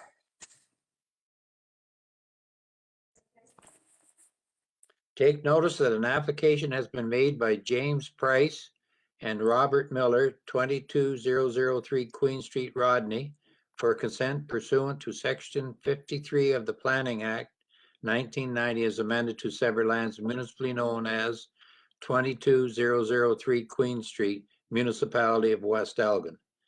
The applicants propose to sever a parcel with a frontage of 20 meters, 65.62 feet along Queen Street by a depth of 61.003 meters, 200.14 feet, and an area of 0.12 hectares or 0.30 acres. The owners are retaining 2.88 hectares, 7.12 acres, proposed to remain in residential use. Nancy? I'll go through the comments. So the comments are similar from the municipality of West Elgin. West Elgin Council recommends approval, provided the following conditions: that the severed parcel be revised from 20 meters to 19.7 meters of lot frontage, and that it is acknowledged that the retained parcel's area is approximately 2.64 hectares or 6.2 acres, different from that contained in the application and notice, and that the following conditions be applied: that the applicant meet all requirements, financial and otherwise, of the municipality, that the applicant provides a description of the lands to be severed, which can be registered in the land registry office. The applicant's solicitor provides an undertaking that a copy of the registered deed for the severed parcel, once the transaction has occurred, will be provided. That the applicant shall make payment of cash in lieu of applicable parkland dedication pursuant to section 51(1) of the Planning Act.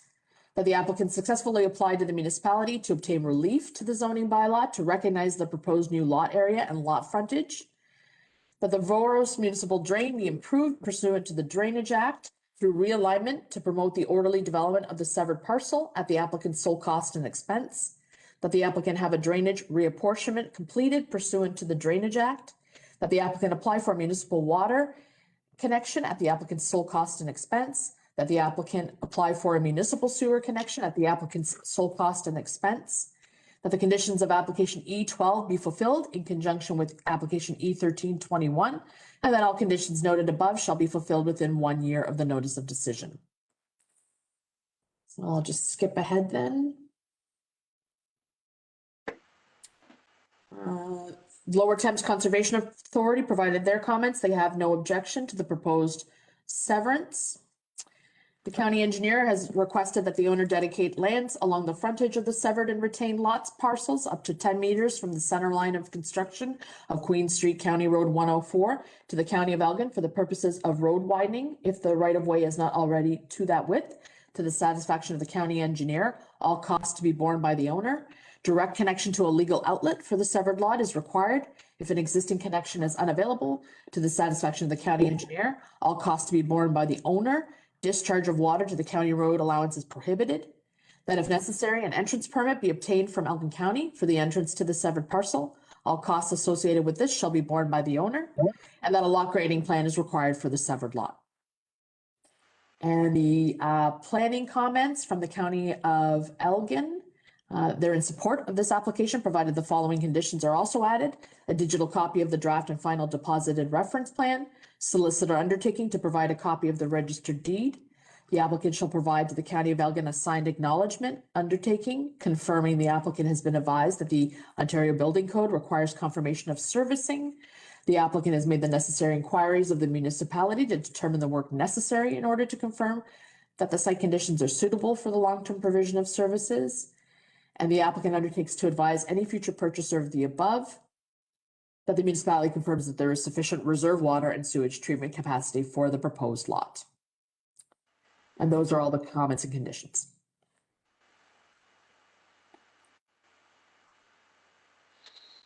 So moved, Mr. Chairman. Moved by Dennis, I'll I'll second. second. second by Rosemary. Any comments? No comments? No comments? Nope. All right. We'll take a vote. John Andrews absent. Ian Fleck, Yes. Dennis O'Grady, Yes. Rosemary Kennedy, Yes. John Selden, Yes, Jack Van Kasteren, Yes. Doug Aldred. Yes. Motion carries 6-0. The decision rendered today for this application will be circulated within 15 days after the notice. There's a 20-day appeal period from the giving of the notice of decision in which any person or public body may appeal the decision or any condition imposed. If no appeal is received within 20 days of the giving of the notice, the provisional consent becomes final. The applicant has only 1 year has 1 year to meet the conditions imposed and submit the necessary documents for certification, or the consent will lapse and a new application will be required. Please leave the identification signs in place until the appeal period ends, after which they can be removed. If you would like to be notified of today's decision, please request a copy by contacting Nancy Pasto at npasto@elgin.ca. A copy of the comment package is also available upon request and concludes the correspondence received. Thank you. Thank you very much. Have a great day, all of you. Thank you. Thanks, Dan.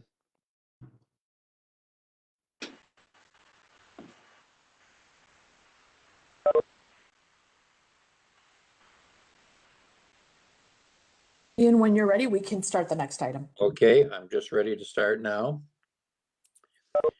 Take notice that an application has been made by Carl and Carol McLean, 10202 Talbotville Gore Road, Talbotville, for a consent pursuant to Section 53 of the Planning Act 1990, as amended to sever lands municipally known as 10202 Talbotville Gore Road, legally described as part of Lot C, concession ENBTR West, Township of Southwold. The applicants propose to sever a regular parcel with a frontage of 5.5 meters, 18.04 feet along Talbotville Gore Road by a depth of 43.92 meters, 144.09 feet north lot line, and an area of 2277 square meters, 0.56 acres, proposed to create one new lot. The owners are retaining 1,768 square meters, 0.44 acres, proposed to remain in residential use. Okay, Nancy? Okay, do you want me to go through all the comments received first, and then we'll open it to the public and the applicant to speak? I'll ask for the applicant, agent, or interested parties who wish to speak to this application, please introduce themselves to the committee. Hi there, it's Matt Campbell here from Zelenka Priamo, the agent on behalf of the applicant. Can everyone hear me okay? Yes, thank you very much. Wonderful, thank you. With me as well as the landowner, Carl McLean. Now, I understand that Carl is having some technical issues, so Carl, if you can hear us, feel free to jump in and add your thoughts as necessary here. I'm not sure if he's called in or how exactly he is connected. I do want to provide. Sorry, Carl, go ahead. My apologies, to just to say we've got you. So myself and my wife are here. We're trying to get the video started as well. So we'll allow you to lead, Matt. And if you need me to comment or anything else, Ian, I'll do so. As I said, I don't know how you do. Do you have any comments first, Nancy, please? Would you like me, through you, Mr. Chair, would you like me to go through the comments from the municipality as well as the county prior to Mr. Campbell speaking? Yes, and then open it up as well, because I know there are several members of the public as well on this call who may wish to speak. Yes. Okay, great. So what I'll do is I will go through the comments first. So from the Township of Southwold, the recommendation from their council that the Council of the Township of Southwold recommend refusal to the County of Elgin Land Division Committee of the proposed severance application file E3-21. That should the Council of the Township of Southwold recommend approval to the County of Elgin Land Division Committee of the proposed severance application file E3-21, the following conditions are to be applied: that a minor variance is in full force and effect for the proposed severed parcel, that the municipal water and municipal sewer connections have been installed for the proposed severed parcel and payment therefore, that the municipal sewer connection has been installed for the proposed retained parcel and payment therefore, that a road occupancy permit has been applied for and approved by the Township Public Works Superintendent for the proposed severed parcel, that a privacy fence or natural landscape buffer with a minimum height of 1.83 meters or 6 feet maintained at all times be installed along the rear lot line of the proposed retained parcel to the satisfaction of the chief building official, that the private hydro service that originates from the proposed retained parcel be removed from the proposed severed parcel and a new private hydro service be installed for the proposed severed parcel to the satisfaction of the chief building official, that prior to the issuance of building permit for a new single detached dwelling to be attached to the existing accessory structure on the proposed severed parcel, a structural review by an Ontario professional structural engineer of the accessory structure is required and must meet Ontario Building Code requirements prior to attachment to the satisfaction of the chief building official, that a drainage reapportionment is required and payment therefor, that a mutual drain agreement be provided, that a contribution to Parkland Reserve fee be paid for the creation of a new residential parcel, that all financial obligations to the Township of Southwold be paid in full, that an electronic copy of the registered survey has been provided to the Township, and that the solicitor provides an undertaking that a copy of the registered deed for the severed parcel, once the transaction has occurred, will be provided to the Township. The Township has also provided their planning rationale and comments with respect to the refusal, and it is available for review and attached to the agenda as well, but I won't read the comments out loud. The county engineer, the county has provided their comments as well, planning for the county, and I will go through these comments now. In considering this application, staff had regard to matters of provincial interest in accordance with Section 2 of the Planning Act and subdivision in accordance with Section 5124 of the Planning Act. The consent has also been reviewed in conjunction with the 2020 provincial policy statement. Overall, the development is located within within a settlement area, and there are no known natural hazards or human-made hazards associated with this consent. The PPS policy 1.1.1, healthy, livable, and safe communities, are sustained by avoiding development and land use patterns which may cause environmental or public health and safety concerns. As per the township comments, concerns from Southwold staff have been raised that there is a potential for negative environmental impacts and public health and safety concerns due to the reduced lot frontage for the severed parcel. It creates a parcel with limited frontage onto the public street, could potentially have an impact on emergency services, and creates a unique relationship with adjacent properties. A home in the rear yard of several adjacent properties could create privacy concerns. While it is the goal of the PPS to encourage appropriate development, it appears that this pattern of development is not appropriate for the area. Proposed severance application is therefore not consistent with the PPS. From the County of Official Plan, the subject lands are designated a Tier 2 settlement area, Talbotville on Schedule A. The second tier includes those settlement areas which are generally smaller in population than Tier 1 and are on partial services. Limited development is permitted in these settlement areas. However, the applicant has indicated that the severed lot will be serviced by municipal water and sewer. The approval of consents to sever land in Elgin County shall be in conformity with the relevant policies contained in this plan, policies contained in the local official plans, and the provision of the Planning Act. Under no circumstances shall consents be granted for approval that are contrary to the policies of this plan or the local official plan. The county official plan contains policy and criteria for the review of consents. Both the severed and retained properties front on and will be directly accessed by a public road that is maintained on a year-round basis, does not have direct access to a provincial highway or a county road. However, as the comments from the Township of South will provide, there is the potential to create a traffic hazard for the severed and retained parcels due to the reduced lot frontage of 5.5 meters for the severed parcel, which will include a driveway and services, water, sewer, and hydro that will be located directly adjacent to the existing driveway for the applicant. In fact, a portion of the applicant's driveway will need to be moved as a result of this proposed lot. The severed lot does not have adequate frontage as per the requirements of the township zoning bylaw. The lot frontage for the severed parcel is greatly undersized in comparison to the requirement for lot frontage, which is typically 15 meters within the residential R1 zone. This change is not considered minor. The proposed lot can be serviced with an appropriate municipal water supply and sewer, provided there is confirmation of reserve water system capacity within municipal water services from the local municipality. As stated in the comments from Southwold, there is the potential for a negative impact on the drainage patterns in the area due to an additional lot being created in the neighborhood that does not meet the minimum frontage requirements. The proposed consent appears to restrict the development of the retained lands, particularly as it relates to the provision of access, as the current driveway for the lot will be affected and will need to be moved. The proposed new lot will not have a negative impact on the quality and quantity of groundwater available for other uses in the area and will not have an adverse effect on natural hazard processes such as flooding and erosion. Based on the above, the proposed severance application does not conform to the County of Elgin official plan. The proposed severance application is not consistent with the provincial policy statement and does not conform to the County of Elgin official plan and the Township of Southwold's official plan. Proposed severance application does not conform to the Township of Southwold I meant to say zoning bylaw there. It is recommended that the Land Division Committee refuse this application. As well, we have several comments that were received from the public, and I'm going to read those out loud at this time. From Mark C. Stevens, an adjacent neighbor at 10117 Sunset Road. I'm writing to voice my opposition to the proposal to sever the lot at 1020 Talbotville Gore Road. This application was filed by Carl and Carol McLean and is referred to as file E3-21. These are my concerns.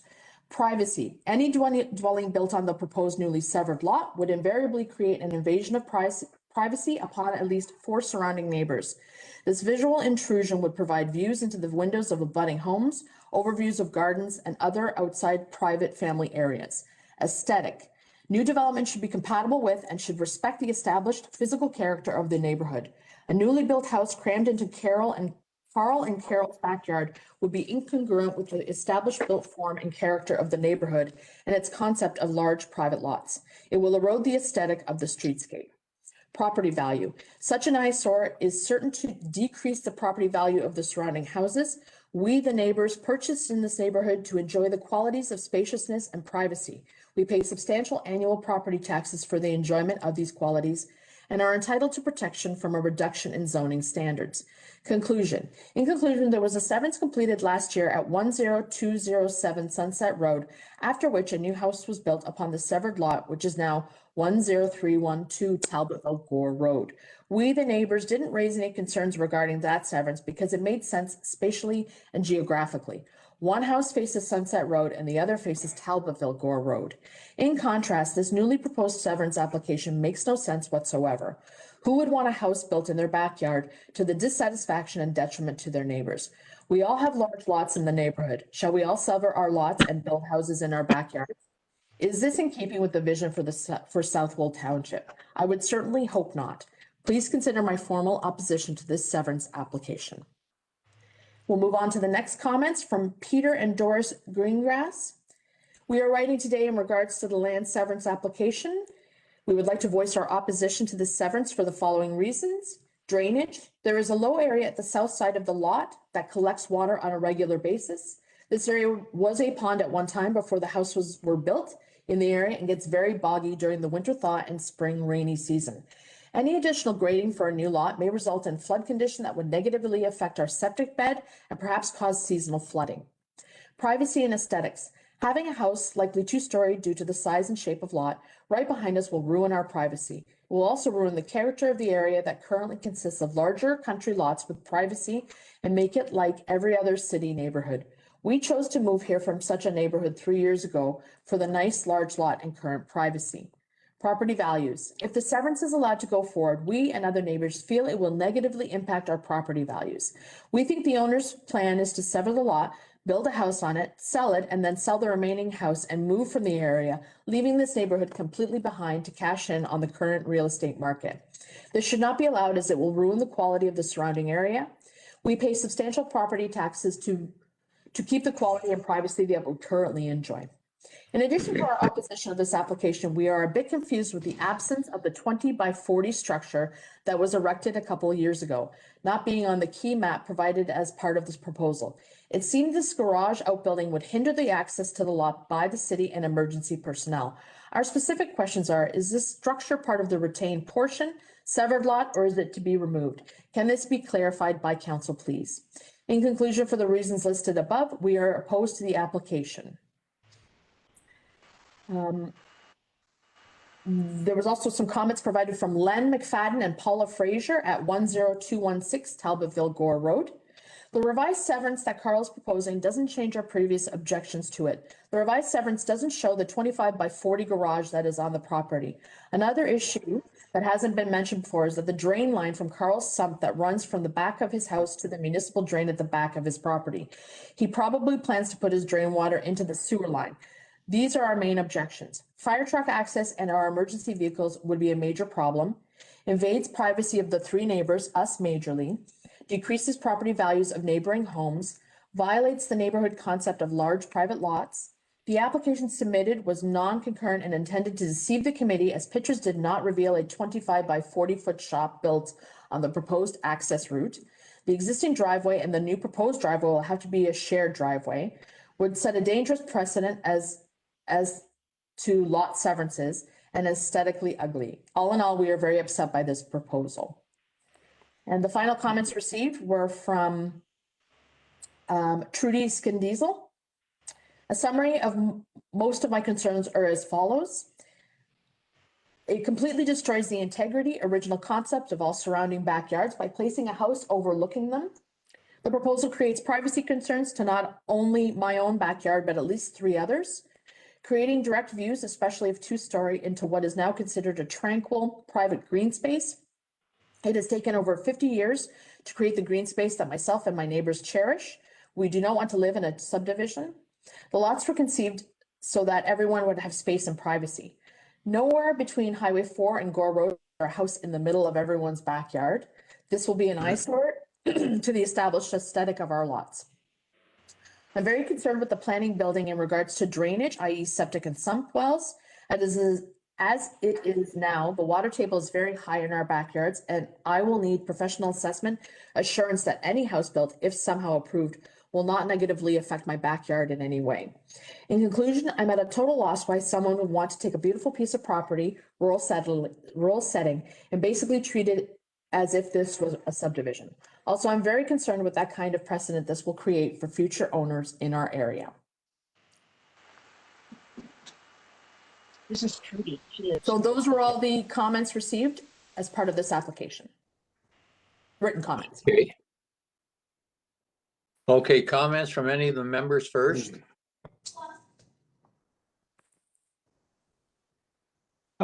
Dennis here, just going back to the resolution of council. It seems that they had both options covered off.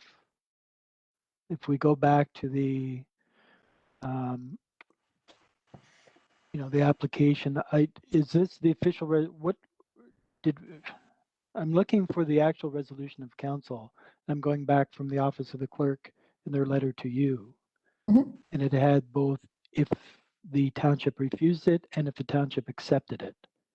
So did they pass a resolution to refuse it or did they pass a resolution to accept it? Mr. Chair, the resolution says that the Council of the Township of Southwold recommends refusal to the County of Elgin Land Division Committee. But that should the Council of the Township of Southwold recommend, oh, I see. It's not worded correctly. But what happened at that committee was that they did recommend refusal, but recognize that if Land Division Committee decides to approve this application, then they have conditions available. Yes. Any further comments? Right. Mr. Chair, as the agent, I would like to provide some comments to the committee. Go ahead. Great. Thank you again. My name is Matt Campbell, agent with Zolenka Briamo on behalf of the owner. We provided a letter in response to the staff reports that were prepared. I just wanted to make sure that the committee received that letter before I go any further. Yes, we did. Yes, we did. Thank you. So I do want to unpack this and respond to those comments. I mean, there's quite a lot to go over here. First and foremost, we disagree with the opinion of the staff report that, in our opinion, this proposal complies with the PPS, it complies with the Elgin County official plan, and it complies with the policies of the Southwold official plan. Some of the concerns that were noted, some of them were real and viable concerns, and others have not been defined. And let me explain exactly what I mean. So there were the concerns about emergency services. So we had a meeting with the fire chief, and comments arising from that meeting are provided in the staff report. And the fire chief has confirmed that the frontage that's being proposed is fine, and that there are no issues with emergency vehicles. So for the staff report to then conclude that the proposed frontage is insufficient because of emergency concerns, well, I'm sorry, but the fire chief has already addressed that issue and said it's fine. There were the concerns about a traffic hazard.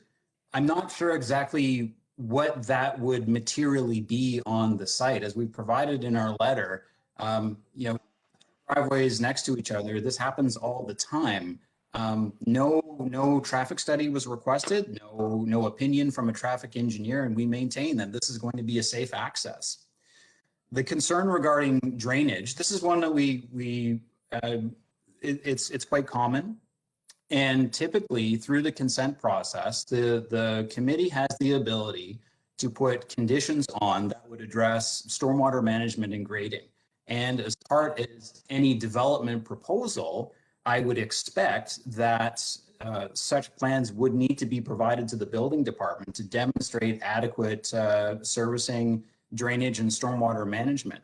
So while I understand that is a concern, that can adequately be dealt with through the consent process. The comment about the streetscape, there isn't going to be any change to the streetscape. All there's going to be is just another driveway. I understand the concerns about privacy, and right in the conditions that are being recommended, should the committee choose to approve this application, is the requirement for privacy fencing and landscaping.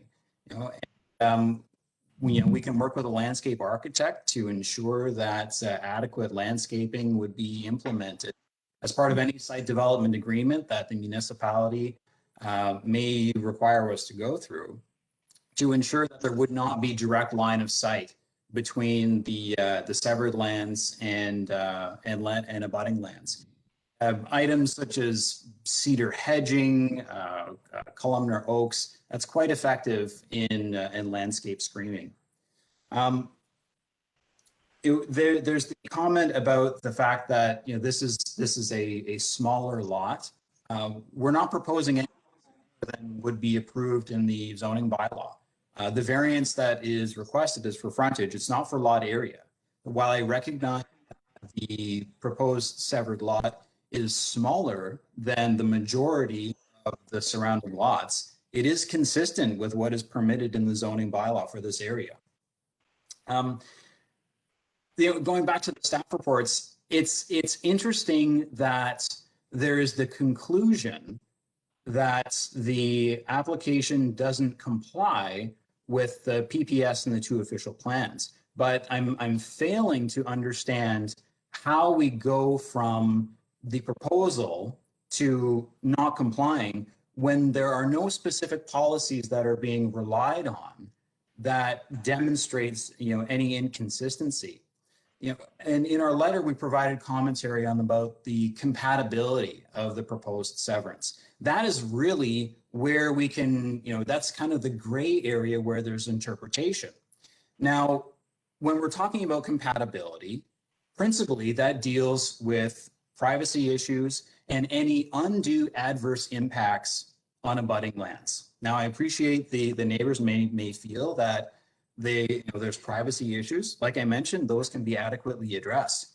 But there are no policies in either the Elgin County official plan nor the Township of Southwold official plan that deals specifically with this type of lot creation. Generally, what those two plans say is that the proposal must be compatible. But compatible doesn't mean it has to be the same as. It just means that it doesn't have any undue adverse impacts on abutting landowners. And we believe that is the case here.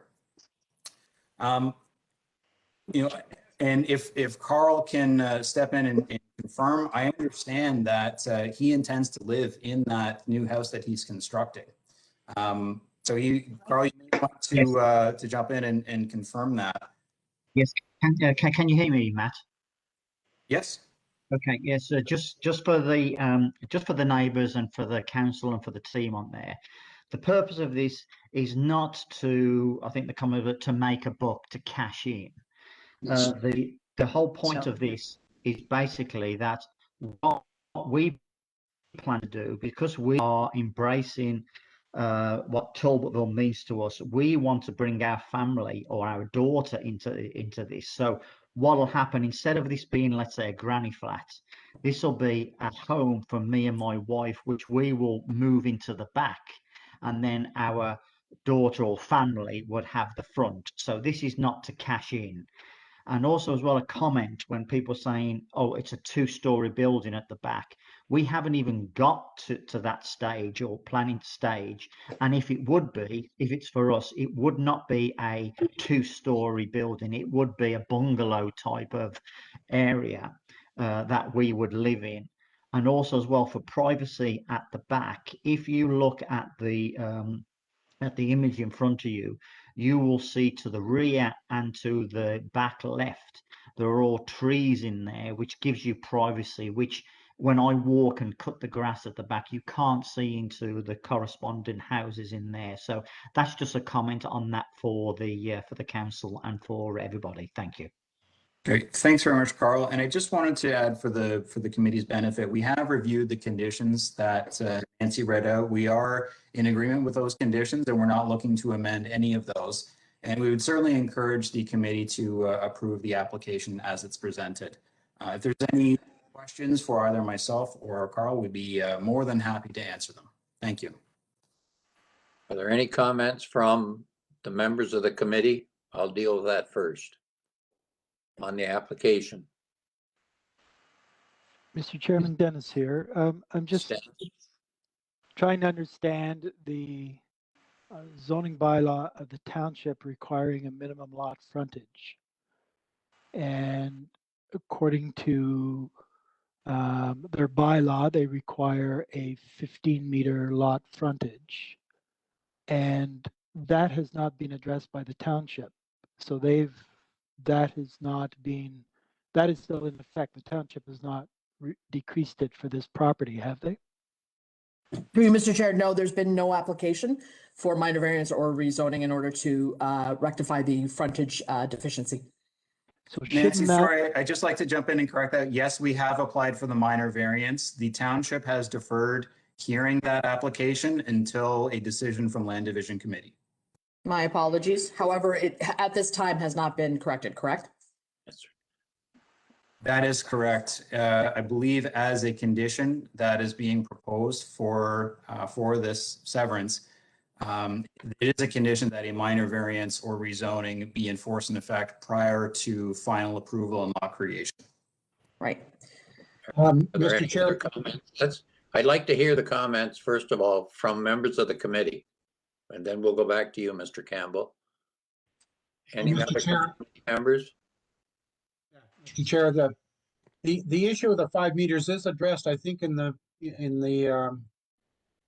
one of the reports in the summaries in there, and it was stated that the 5 meters is not considered a minor variance to go from 15 to 5. I think Dennis's point to bring that up was really good, and that is an extraordinary change by 2/3. So, how valid a minor or how valid a request to get down to 5 will be viewed, or popular that'll be viewed by the application is unlikely, in my opinion. Any other comments, Dennis? No, I'm thinking. Obviously, I'm thinking along the same lines that it's not minor, and a number of the issues that the landowners have, the building official has. A lot of that can be sorted out if the township so chooses through site plan control to control the type of building, size of building, size of lot occupancy, a number of other things like that, that might be able to resolve a lot of the issues of the neighbors. And the applicant has said that he's looked at a lot of these and there's a lot of speculative because the plans are not finalized. I would suggest that we defer this application until they sort out the township zoning bylaw, because that is their purview. I do not feel comfortable in us telling them what they should be doing with their own zoning bylaw at this point. So they have to sort that out. And then if a number of the issues raised by their staff and the landowners, perhaps another meeting with, as the applicant suggested, that it's not going to be the big ugly thing that people think it is, then a lot of these issues may be resolved with the township and their staff, just having a nice little get together to sort it out. So I'm not prepared to support it because the zoning bylaw, the application is against the zoning bylaw and the township has not dealt with that. I'd like to see them deal with that first before we consider this application. Any other comments from committee members? Yes, Ian, I'd like to make a couple comments here. Yes, Okay, we're being told that it doesn't meet the PPS and it doesn't meet the Elgin OP or the Southold OP. But I guess without having all those documents in front of me and knowing exactly what parts of it don't meet it, and then the agent saying they do meet it, I'm a little confused on this. I'm thinking we maybe should defer this till we have a little better clarification on what is felt doesn't meet the documentation and rules. what are the members, what are the other committee members have to say on that? Mr. Chair, through you, I hesitate on the deferred. I think that's a generous consideration, because after I read through this in detail, I mean, there's just no positive other than by the applicant consideration for getting this approved. I mean, literally everybody is against this. And as far as interpretation of the PPS and the bylaws, we take the word or the reading of these from all kinds of applications without having to go back and have them changed. With all due respect to the agent, and I really appreciated his detailed summary. Even on just one item, Mr. Chair, the fire chief, I think he feels, I guess from the second meeting or another meeting they had, he felt the fire chief felt it was okay.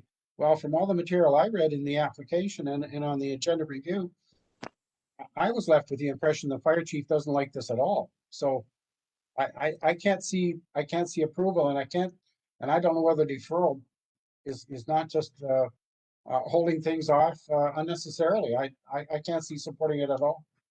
What are any other committee members, any discussion, comments? Yep, Jack here. Yes, Jack. I agree with John Selden's comments. I would not support a deferral on this application at all. I read through the tons of information that was presented to us twice in full. And then I heard Nancy Basato read all that documentation in full. And I read the rebuttal letter from the agent of the applicant.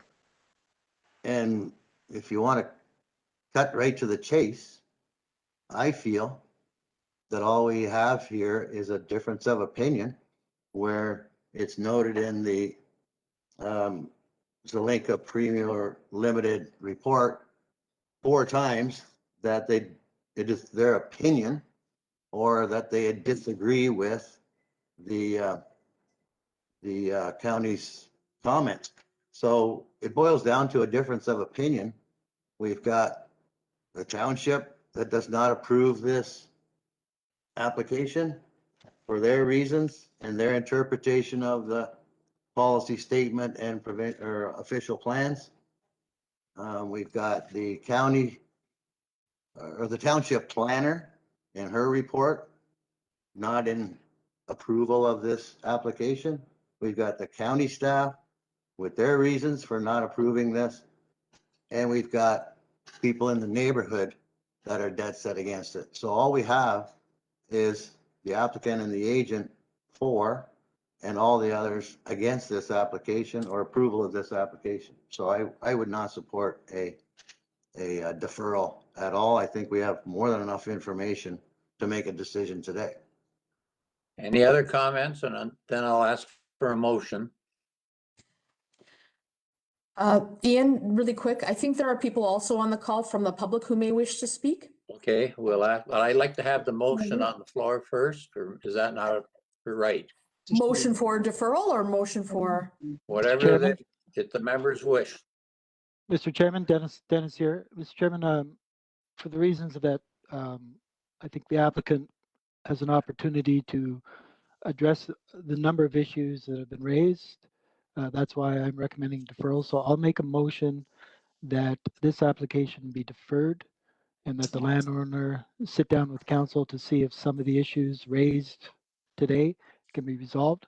Most important of which I think is the zoning bylaw of the township. So they have to make a decision themselves on that before any other step goes ahead. So for Is those anybody reasons, my motion is to defer. Anybody willing to second that motion?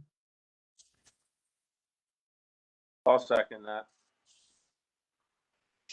Okay, so moved by Dennis, seconded by Doug, motion to defer and that the applicant work with the township to rectify zoning and to address any issues that have been raised today. And I'd like now to hear from the comments from anybody else that is there that hasn't given us their comments. I just wanted a motion on the floor. Okay. Mr. Chair, before they start, I just would like just to comment to my neighbours and to the people is that from our perspective, we're just following process. There's no malice to us, their comments. If this moves forward, we'll just follow process and we will carry on being neighbourly and we'll help all our neighbours off as we will. And following this, we will not be upset with our neighbours with their comments. We'll just carry on regardless. So thank you for the comments from our neighbours and we're going to carry on being neighbourly. Yeah, I'm Len McFadden. I'm the neighbor next door to Carl to the north, and we'll probably be the most affected by this. We're just totally against it anyway. And well, we don't understand, it does, right in line where the driveway would be is a huge garage. What's going to happen to that garage? And also it'll be a shared driveway, which is going to be really ugly, I think. And then the driveway will weave around the garage that's built. So yeah, we really don't want it. Okay. Okay, thank you for your comments. Anyone else have comments? Is there any way to comment? Pardon? To Len's and Paula's comments, I can address those, but I mean, that's if you want me on there, is that it will not be a shared drive. You will not drive around the garage at the existing shop at the back. The shop will be an integral part of the new home. So that wouldn't be. But anyway, we can have a discussion about that. No access. No, we can come round and discuss it with you, Len. No problem. Maybe over a beer as well. Yeah. Is there any other comments from anybody else in the neighborhood? I don't know how to do this. Can you hear me? Yes. Can you hear him, Nancy? Yeah, this is I'm speaking for Trudy Skinzel. Okay. Okay, we're mostly obviously really concerned about their house overlooking our backyard, which is really strange. I'm not 100% sure what exactly the proposal is to keep it, at least as private as possible. But more importantly, what's going to be really crazy is it was brought up that they're going to be hooking to what water and sewage, what is their septic going to do? Already our backyard suffers from these newer lots that are already raised up. So pretty much all their drainage goes into my backyard. If we're going to add another house into the drainage into our backyard, so basically we're going to have a swamp, and that was actually raised at the one property. There's already a swamp there for a good 2 or 3 months of the year. So I don't understand exactly how this drainage is proposed to work properly. We need someone, some expert, to chime in on that for sure, if this is to go forward whatsoever, and especially what the plan is to create some semblance of privacy. And do I get to sever my lot next, and build a duplex back there or something? This is very strange precedent that we started here. Anyway, that's all for now. Thank you. Thank you very much. Any other comments? Okay, we have a motion on the floor. Can I ask one question here, Ian? Yes, go ahead, Doug. I can't get everything on my computer pull up here, but on any of the application forms, was this shed drawn or shown on any of the application forms, Nancy?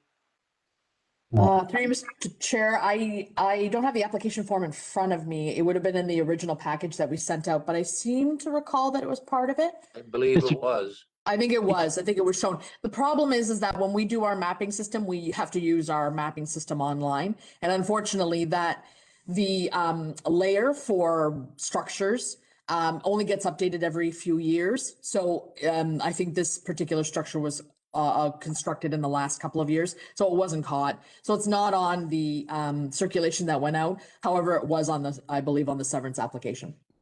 Okay, Yeah, thank you. on the staff severance file report on page 2, it's a very blurry insert, but that appears to be the shed on page 2 of the staff report. So any But other I can't comments before I call for the vote? And I'd like Nancy to read the motion the way it's written. If we defer it, it goes back. If we do something else, it has other options. So what's the will of the, Nancy, could you read the motion, please? Sure. The motion is to defer the application E3-21 and allow the applicant to work with the township with regards to rectifying the zoning bylaw and with regards to the issues raised today from the meeting. I'll ask Nancy to call the Call a vote. vote. Okay, so it was moved by Dennis, seconded by Doug. We'll call a vote. John Andrews, Ian Fleck. Oh, or yes, sorry, yes. Yes, defer. Dennis O'Grady, Yes. Rosemary Kennedy. Can I ask a question? I had another phone call in the meantime. Is this to defer it? Yes, Yeah. it is. Then it's no. No. John Selden? No. No. Jack Van Kasteren? No. Doug Aldred. Yes. So the motion is tied 3-3. So it's defeated. It's defeated then. That's right. Okay. So we require a new motion then, Mr. Chair. Okay. I'd like a new motion on the floor. Jack here. I will Yes. move that this application be denied. I have a motion. Is there a seconder? So that was moved by Jack. Yes. Correct. Do you have a seconder for Jack's motion to defer to say deny it? I'll second it. Seconded by John Selden. John Selden. Okay, so this is a motion to refuse application E3-21 as per the comments received from the township and the county of Elgin. Yes. We'll take a vote. Well, there John might want to Andrews? be, I guess would like to add a comment to that motion if I could. Yes. Further to the previous comments that I made, I'd like to go back to one comment made by the applicant during the meeting here, that I feel, or I heard that it was their intent to, for he and his wife to live in the house in the back and have a daughter and family live in the existing house up front. Speaking from personal experience in the past, with a big yard, there are other options available to do just that do not require a severance. For instance, there is the option of applying for a temporary use bylaw and having a garden suite as a second dwelling on an existing lot. And that is Ontario provincial designated as approved for a second dwelling on a lot. So therefore, I see no reason to approve a severance of a large lot like this for all the reasons that were already discussed during this meeting. That's why I made the motion. I'll call a vote. Okay. So the motion is to refuse application E3-21 as per the conditions, as per the reasons noted previously. We'll take a vote. John Andrews absent. Ian Fleck. Yes. Dennis O'Grady. Dennis. Yeah, I know. How much time do I have to make my decision? I'm trying to process some of the things that Jack said. You've got to make your motion. You can't, you've got to Yeah, no, answer can't it. debate it. That's right. Please. Then I'm against it. I'm nay. Nope. Rosemary Kennedy, No. John Selden, Back up, what is the actual statement that we're voting on? a refusal of E3-21. Right. Yes, Yes? defer. No, No, this is no, for a no, refusal. no. Refusal, sorry. So that's a yes? Yes. Jack Van Castren, Yes. Doug Aldred. Yes. Motion carries 4-2. Yes. So therefore, this particular application has been refused by the Land Division Committee. yes. Okay. I think you need to read out something, Yes, I'm Ian. just going to read it. Okay. The decision rendered today for this application will be circulated within 15 days after the notice. There is a 20-day appeal period from the giving of the notice of decision in which any person or public body may appeal the decision or any condition imposed. If no appeal is received within 20 days of the giving of the notice, the provisional consent becomes final. The applicant has do I read that part, Nancy? The applicant has. I'm sorry. There's I'm no sorry. consent. That's right. So it would just be that the decision will go out. Yes, right. Mhm. So the consent will, please leave the identification signs in place until the appeal period ends, after which they can be removed. If you'd like to be notified of today's decision, please request a copy by contacting Nancy Pasto at npasto@elgin.ca. A copy of the comment package is also available upon request. Thank you. Okay. Thank you very much, everyone. Hey, thanks, Nancy. Everyone. Thanks, committee. Okay.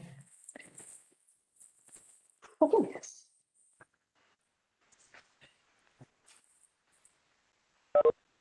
Okay. Okay. So I think that's it for now.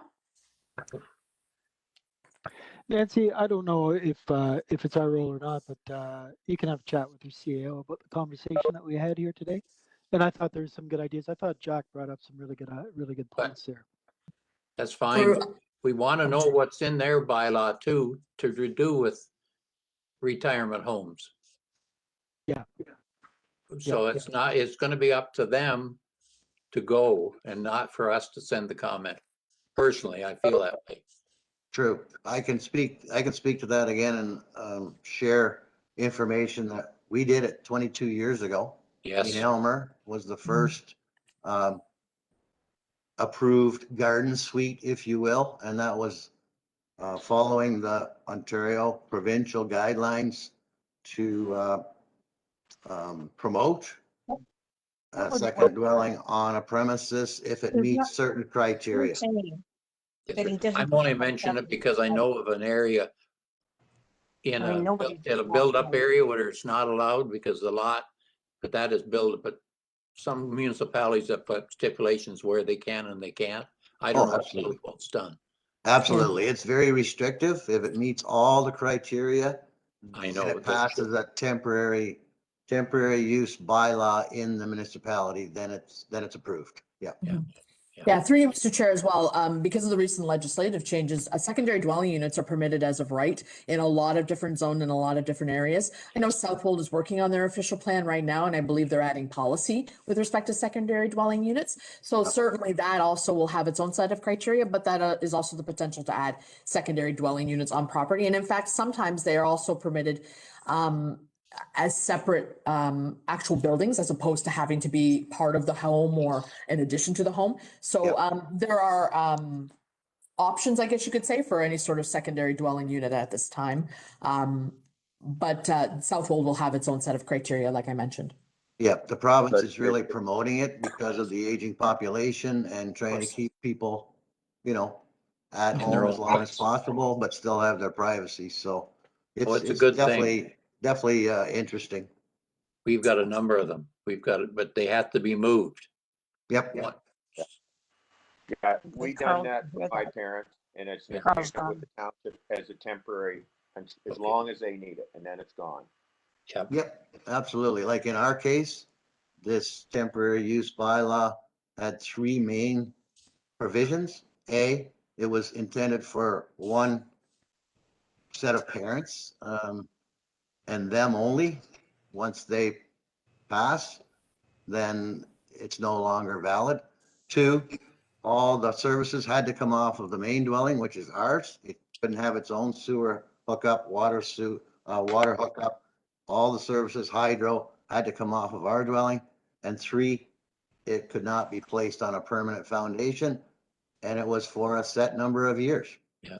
Wow. So it's very, very restrictive, but if it meets all the criteria for the intended use, then it's promoted as a viable alternative.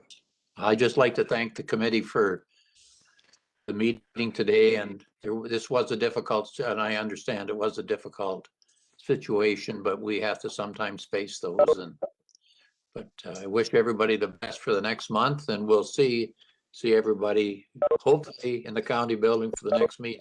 Ian, I'd just like to apologize for all the phone calls I had to mute because it's my birthday and everybody's been calling. It's my Happy birthday. too, Rosemary. Birthday to Oh, you. is it? Happy Yeah, birthday. that's why I wanted the meeting changed. Happy birthday.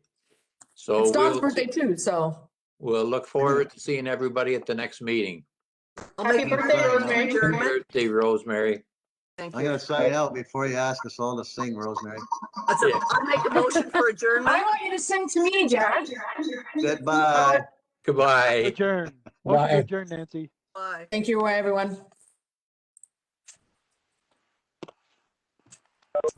That was a doozy.